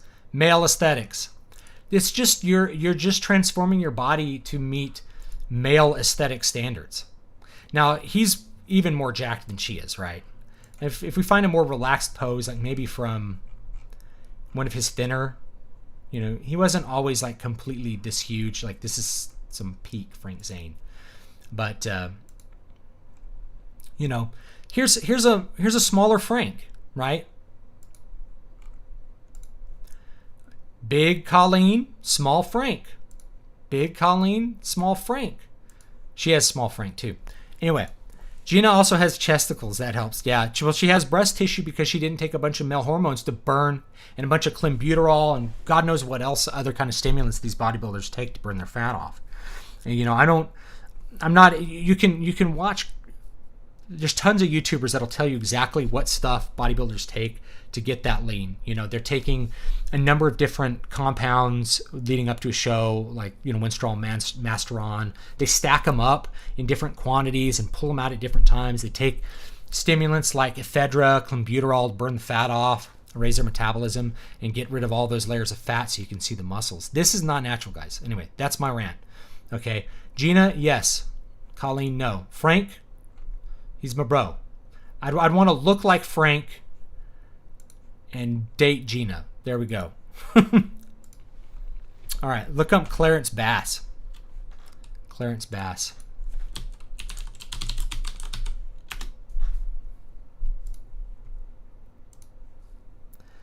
Oh yeah, he's jacked and he's old. Like this is a really elite male body for his age, dude. This guy's old and he's jacked as hell. You know, but this is like not even as big as this girl. Yeah, that's very impressive for an old guy. You know, Frank Zane looks great at 72. Anyway, let's look up some. Let's go back up and see all the chats I missed, guys. If I didn't answer them because I just wanted to stay on topic with that lecture.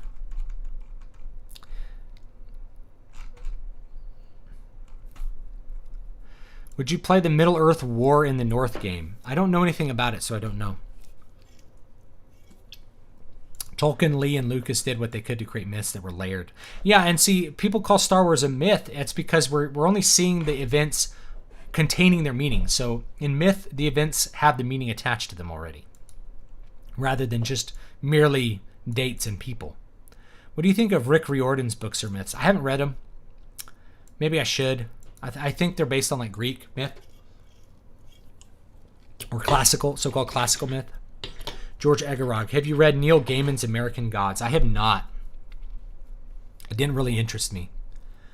What do you think of the Dune series? So here's my opinion of the Dune series. George Lucas is my Lord and Savior. The first book is among my favorite books of all time. Probably top 10 book. Each book after that, I like less, except maybe my second reading. And then I start to like those later ones, like God, Emperor, Dune. When you realize that Frank Herbert is doing something that's like crazy and mythological and weird, the later Dune books are kind of cool.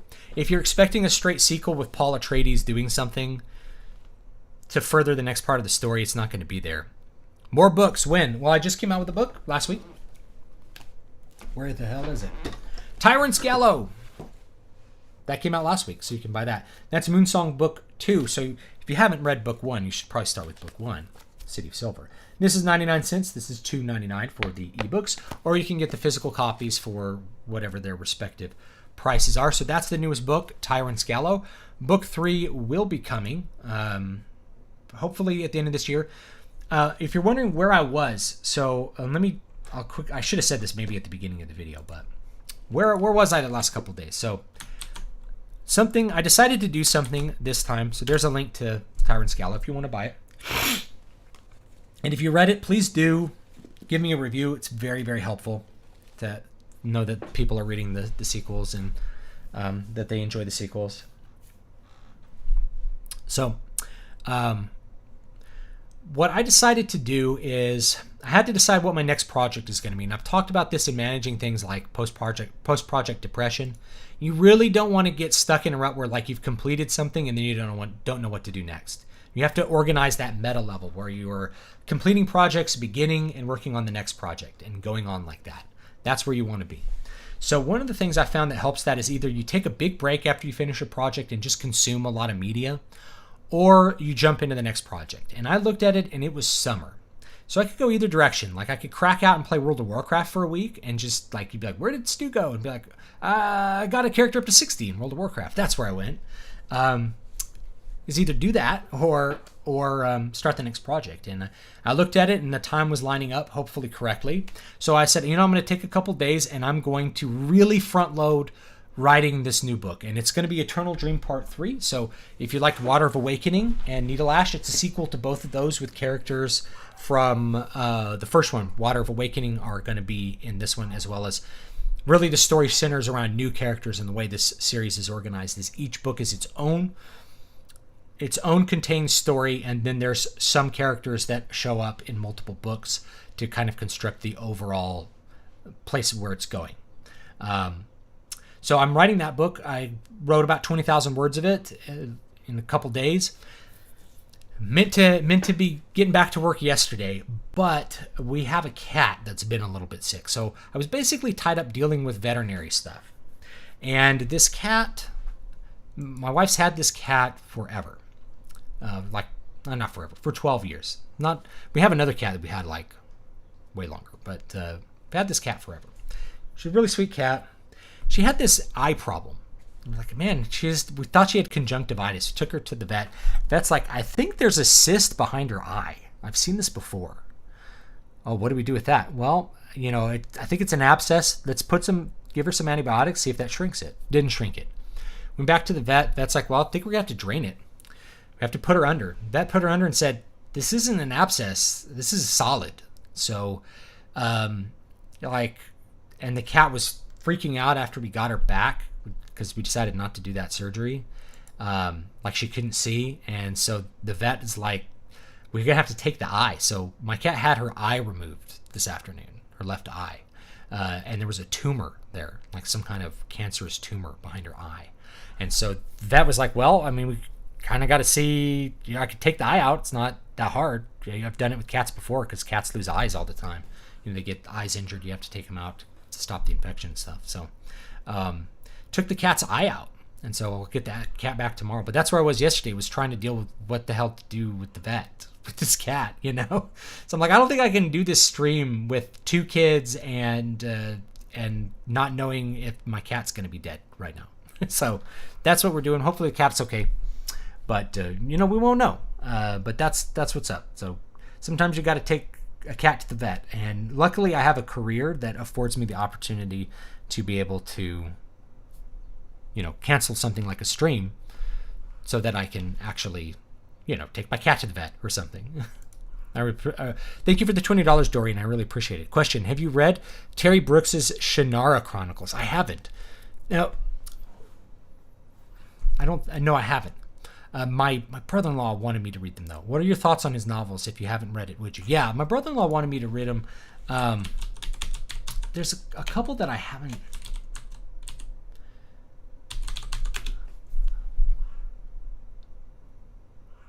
Oh, yes. Okay, I know these books. I haven't read them. And I think they made a TV series out of them. But I just don't pay attention to the TV series they make out of these fantasy books. I think they're all trying to capture that like lightning in a bottle that Game of Thrones was, that just like exploded and everyone loved it. And if you like Game of Thrones, I'm not a big fan of Game of Thrones. It doesn't matter. The point is that like all of a sudden we start looking for all this high fantasy stuff to make TV out of, and that should be cool, but I don't know. Yeah, I'll probably check it out at some point. It's on the list. Right now, what am I reading? Right now I'm reading Coram, Michael Moorcock. So, reading some more of that. And then I have some more plans for other books I want to do some content on. So I can put that on the list for sure. I've got a lot of other ones that have to go back to or get around to. I didn't ever read the Rick Riordan ones. I had young students at the time that really liked them, so that should demand that I go back and see them. I'm trying to go all the way back up to the top, but I can't go back up to the top of the chat, unfortunately. So I missed a lot of chats. I'm sorry. Paul Bunyan, yeah, he's a myth. Do you think socialist America will ever get as bad as the USSR or Maoist China?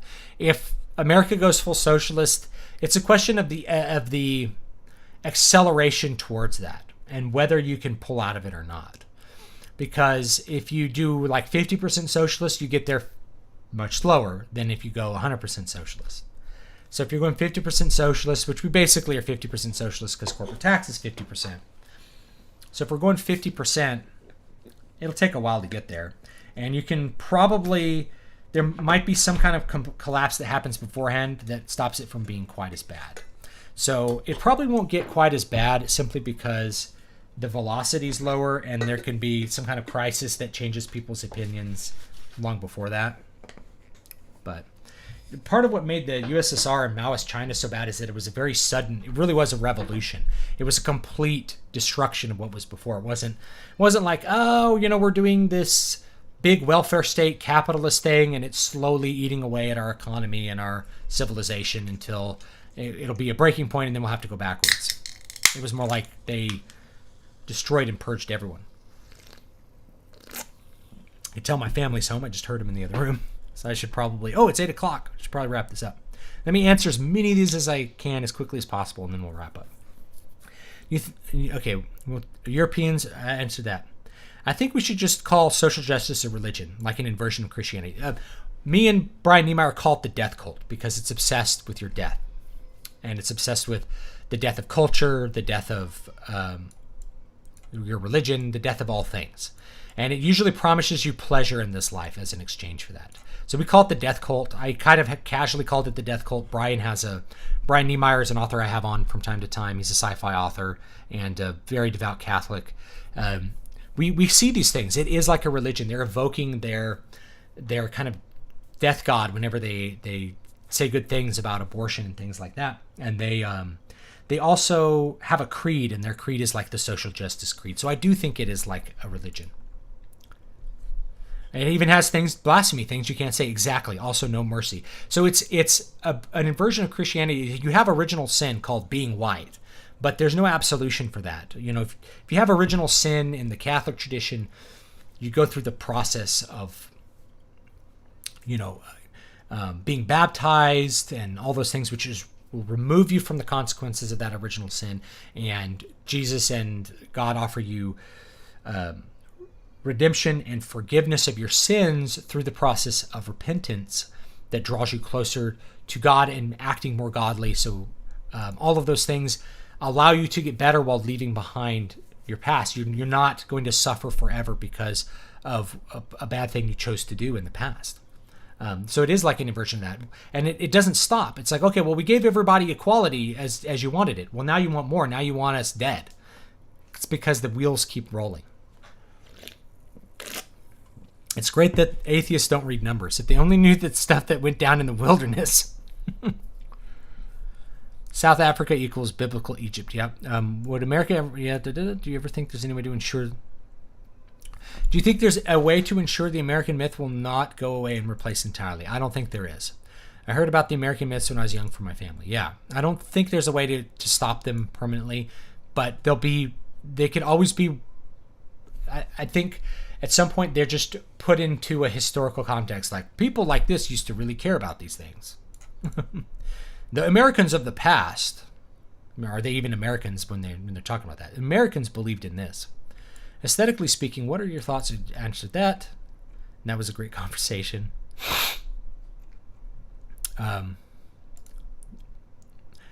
Don't you think you have anywhere outside of Europe or North America to go to? Don't think you have anywhere outside of Europe or North America to go to if you're white. Not unless you're willing to be like an extreme minority and not be part of the culture, because other cultures don't just accept outsiders. Lots of people are saying Poland. I've seen Catholics say you got to go, want to send their sons and their daughters to Poland to find a spouse. Antarctica's looking good if everything goes bad. If global warming's real, Antarctica might be a great place to be. Don't expect Japan to be open to refugees from the West. Exactly. Actually, Bradford makes a good point. If you're leaving now, you have options. If you're leaving when things get bad, those options go away. You can't sell your house. You have to abandon it. You can't sell your property to buy property somewhere else. You have to abandon it. So when things get bad and you're a refugee, you're leaving with nothing but whatever you can carry with you. Walter E. Williams, an economist, said, my children's generation might be the first, or my grandchildren might be the first, that we tell them to put aside gold in case you ever have to leave the country. It's like, in case you ever have to abandon ship, you should have some gold to take with you, so you have money. So you have money that'll work in any country. Weird to think about. Now, and he's black. Walter E. Williams is black, and he sees this as being something that black Americans will have to deal with, not just white Americans. Black Americans may have to abandon ship. It's not just like, if the whole system goes down, it doesn't just hurt white people. Most black people need that system. They're working, they're in the economy, they're doing their normal thing. They're normal American citizens. They need that system to function just as much as the whites do. And the blacks that are on the really far end, bottom end, that are on welfare, they need the system to keep going so that they can survive with the welfare check too. Like, you really don't want the system to go down if you're black. It's very bad for you. Social justice, religion transforms spiritual equality to physical equality. Bioleninism. That's great. And you notice that they're basically talking in a religious sense when they're like, men and women are equal, and this jacked woman is beautiful. No, she's not. No. I know that you've given her drugs to transform her body to more approximate that of a man, but that does not turn her into a man. It absolutely does not. Okay. All right. Let's see what else. They say China is a paper tiger as a major country. Do you believe that? No. China may have some serious pains in front of it because of the way that they've managed, like, they're trying to decrease their population, which is going to have some interesting economic effects. I don't think it's a paper tiger, though, because if everything collapses, they still have their people and all the infrastructure they built.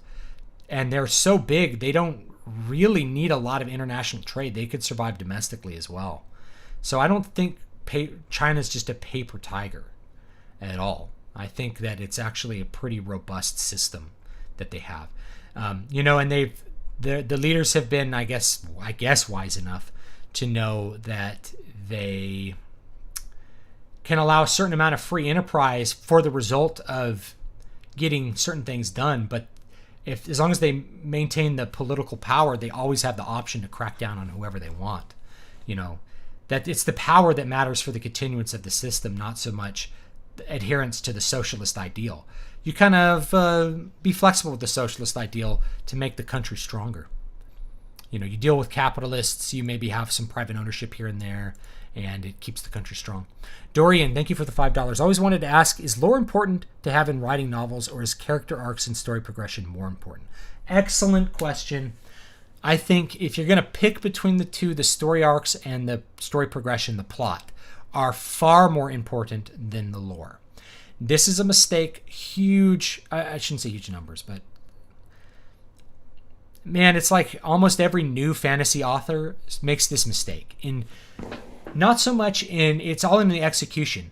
They're not wrong for thinking up complex lore and cool magic systems. That's stuff that they're really interested in doing. They're very excited to make maps and all that kind of stuff. The problem is that when they start writing the book, they emphasize the lore. It's an execution thing. So they emphasize the lore over the plot, over the actual story, and that makes the story suffer. So you want a great story, you want a great plot, you want great characters, and all that kind of stuff.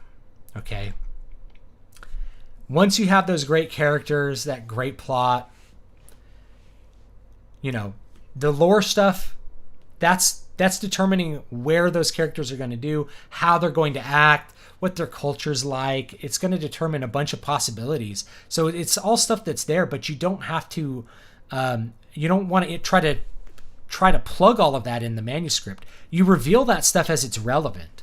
So as the characters travel to a foreign land, they learn indirectly the nature of that foreign land, rather than having you explain all the religious tenets of this cool culture you came up with. You could still come up with the cool culture, obviously, but when you're executing, you want You want the characters to be front and center and what they're doing to be what the reader is really focused on. You don't want them to have to stop, and you certainly don't want them to ever get bored. And you also probably don't want to make a setup that's so complex that a person is not going to understand what's happening without some kind of heavy lore reveal, So it really comes down to execution. And in terms of execution, characters and plot are way more important than the lore, but the lore is still very important. You just don't want to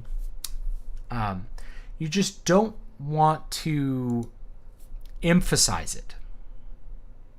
You don't want to just have big info dumps regarding your cool system. And if you can do that and just focus on the story and reveal more indirectly the plot, or do some direct exposition, reveal indirectly the lore and do some direct lore exposition when it's appropriate to very quickly get the reader understanding what they need to be on track with the plot and the characters, that's what's going to make the story strong. You notice in Star Wars, if you want like a great case study in the form of a movie that you can watch in 2 hours, Star Wars is a great one. It has direct exposition at the beginning telling you the setup for the conflict, and you can start a book with that. There's nothing to say you can't. Tolkien would do it. Lots of people have done it. Moorcock would do it. So you set up the pieces, then you have a bunch of execution, and the characters just kind of indirectly reveal who the important actors are, why they're doing things that they're doing. It's all done through dialogue indirectly. And then, you have a moment where Luke is meeting Obi-Wan and Obi-Wan explains the Force. So those parts where you're info dumping the lore are really spread out. George Lucas did a good job with it, and it's kind of a good case study for a 2-hour movie as the original Star Wars movie. I'm trying to think of a good counterexample, but I can't really think of one off the top of my head that just went really too far into lore.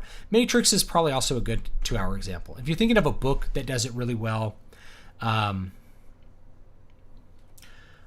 think actually Lord of the Rings is a great example. It has a lot of direct exposition towards the beginning, but everywhere you go, every place has a name. But the focus really, once the story picks up, it's really just on the characters and their journey.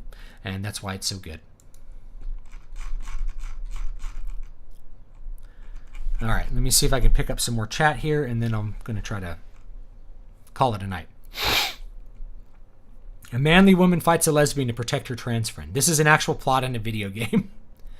Look up Dawn by Michelangelo. It somehow captures the beauty of muscular female form. I don't know how, but it does. Well, I mean, in mythology, we had the Amazon, So there is a mythological base to the idea of a strong woman. But it's something that's kind of mythological. It's not something that is entirely, realistic. Since you like Dune, does the anti-religion themes of the books bother you? No, not really. I wouldn't say, the religion themes are just more, I think they're more complex than anti-religion. There's a lot going on there. They don't really bother me because it's fantasy and it's so weird. I recently read a blog post by John C. Wright in which he explored how to define what is and isn't canon. His definition is interesting and isn't tied solely to who the creator is. Well, I think for me, I just tie it to the creator. It makes it way simpler. Otherwise, you're just dealing with various shades of mythology made by other people. Whatever. You should have a cat on stream sometime. It worked wonders for sticks. I have actually had the cat. But I usually keep them out because they won't stay off of me. They get all over me. Are you going to get your cat an eye patch? I don't think so. What's your thoughts on Hellboy's myth and lore? I liked the first Hellboy movie, and I didn't like this. Well, you know what? No. Okay. I liked the first Hellboy movie as a movie, but I really hated all of the elements in it. I thought the Nazis were dumb. I thought it was really stupid. The second one I knew was way stupider than the first, but I liked it way more because it had all those fantasy elves and it was purely myth in it.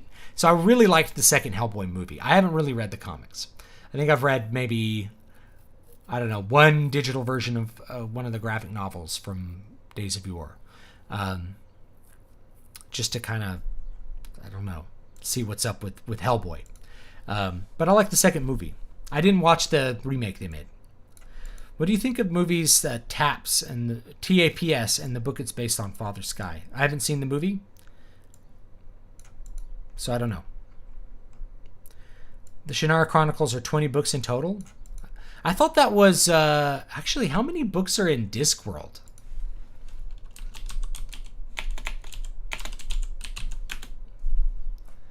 How many books are in Discworld? Terry Pratchett series.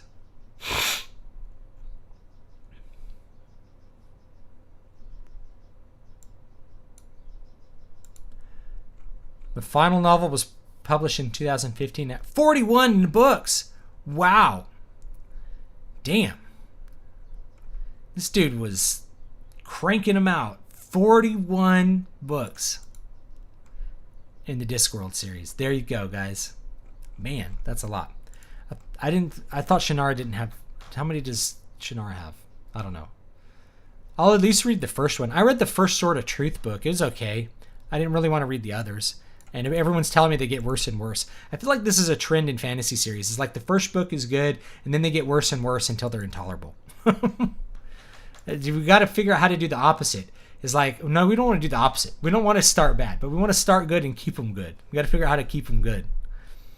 I think, honestly, I'm really trying this with the Eternal Dream stuff, which is each book, we're not pulling every plot thread slightly forward, like in those Wheel of Time book 8, 9 books, where like nothing happens until the last 20% of the book.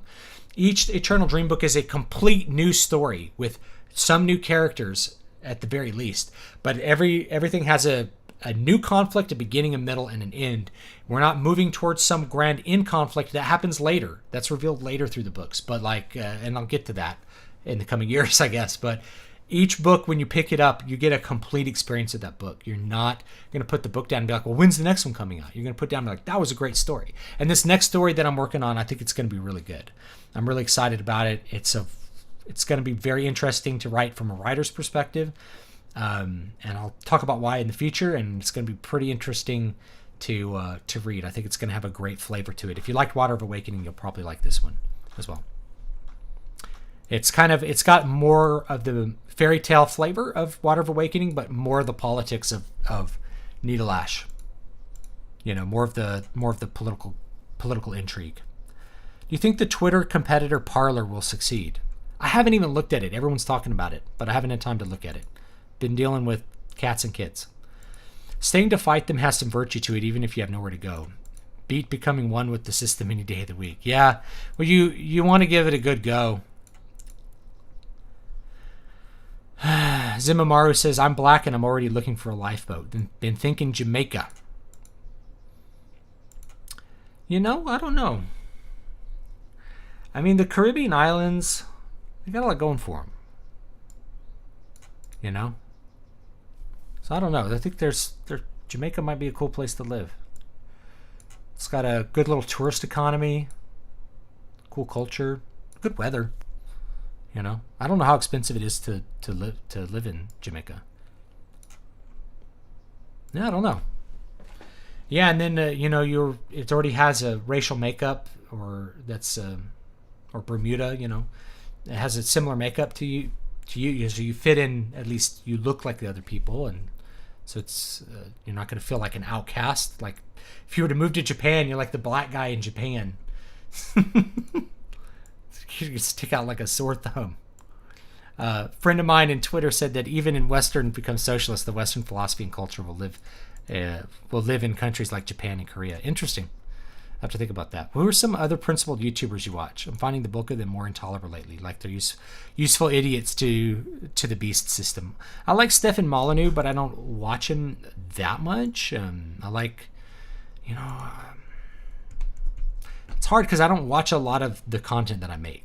I tend to watch a lot of like history channels and stuff. That's kind of what I like to watch, and video game channels. So I don't know. At the moment, they can't survive without the global economic system and exports. Their plan is rather to commandeer global institutions, not split from them. I think you're probably right if you're talking about China. But I think if things go worse, China has still built up tons of infrastructure You can everything in their economy can be repurposed for domestic use. So they'll probably be okay.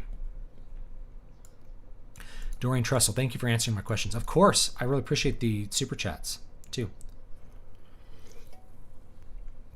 There are mythological bases to the strong women, but everybody missed that they were an oddity, not the norm. Yes, that's the point. This society of Amazons, of these great warrior women, is a cool story because it's not true. It's a cool story because it's a weird inversion of our society. There's a society where the women are the huge, strong warriors. You know, it makes a compelling and interesting fantasy, but it doesn't make something that is applicable to like us, unless you're trying to do it from some allegorical angle. The whole point of the Amazon kingdom is just that it's not like ours. It seems as if children's cartoons these days are toning down sexual dimorphism. Yes. For example, Netflix's She-Ra is very androgynous. It also has like gay relationships and stuff. I would never let my kids watch it. That one's a no-go for me. What's your opinion on the American goddess Columbia? I see, and I like the idea of Columbia as an image. Columbia is not real, but it represents ideals. Or walking liberty. You know, you have this idea of like walking liberty. You have them on silver dollars, liberty personified. That's where you're speaking in mythological terms there, and I think it works. Obviously, we're not actually worshiping a goddess. It's purely an idea manifested. Kind of like if you were to put Athena. If you were to put Athena on something, it's more about Athena representing wisdom. Taps is a movie about cadets that take up arms and defend their military academy when it is closed. Yeah, I haven't seen it. Do you think Plato was a necromancer? No. Not at all. A.D. Robles has just gotten pretty big because of his anti-BLM stances, Black Lives Matter stances. I watched the Hodge twins. They're principled. They're pretty funny, too. Fox Day has said the Jewish community within the U.S. and China have been at each other's throats for 30 years. It has to do with them wanting to jump over to China when the U.S. collapses. Yeah, I mean, to say Jewish community, there's many Jewish communities and different kinds of Judaism. If you're talking about kind of the modernist atheist Jews, like the Talmudic types, maybe. But Orthodox Jews are mostly, you know, like people in Israel. Just they're different. Like Judaism is not a monolithic thing, just as like Christianity isn't. We're really talking about different elements within Judaism. And I'm friends with lots of different Jews, so it's easy for me to like look at all. There's all these bad people that are Jewish. Are Jews bad? Like no, those people are bad because not all Judaism is not a monolithic thing. Just as like there's some bad Christians. That doesn't mean bad. Christians are bad. But I've heard of this too. That it's like. You've been wanting to jump to China when the U.S. collapses. Yeah, I've heard it's something like this, like a planned immigration, but I don't know if there's any truth to that. Do you prefer Columbia or Uncle Sam? Columbia. I think women are more inspiring. Also, Lady Justice in front of a courtroom is based on a Roman goddess. Yes, Blind Justice, correct. Okay, BLM is not Black Lives Matters. It's burn, loot, murder, or Biden loves money. All right, guys, I think I'm going to call it there. So thanks so much for watching, guys. I really do appreciate it. Tyrant's Gallow is the newest book. It's $2.99. I recommend you read the first book in the series, The City of Silver, first. Gets everything started. This one's a little bit longer. It's got some funny elements to it, some exciting elements. Hopefully you'll like it. This one's like pirates. This is like, I call this 310 to Yuma about fantasy, and this is Pirate Island. You'll like it, hopefully. Anyway, thanks so much, guys, and I'll probably see you next time. What do you think of Warhammer 40k lore and books? I love the lore. I think it's really cool. I don't know if I have faith in Games Workshop to keep it good long. I saw that Marvel's going to be making a comic series. It's probably not going to be very good, but oh well. Thanks, guys, and I'll see you all next time.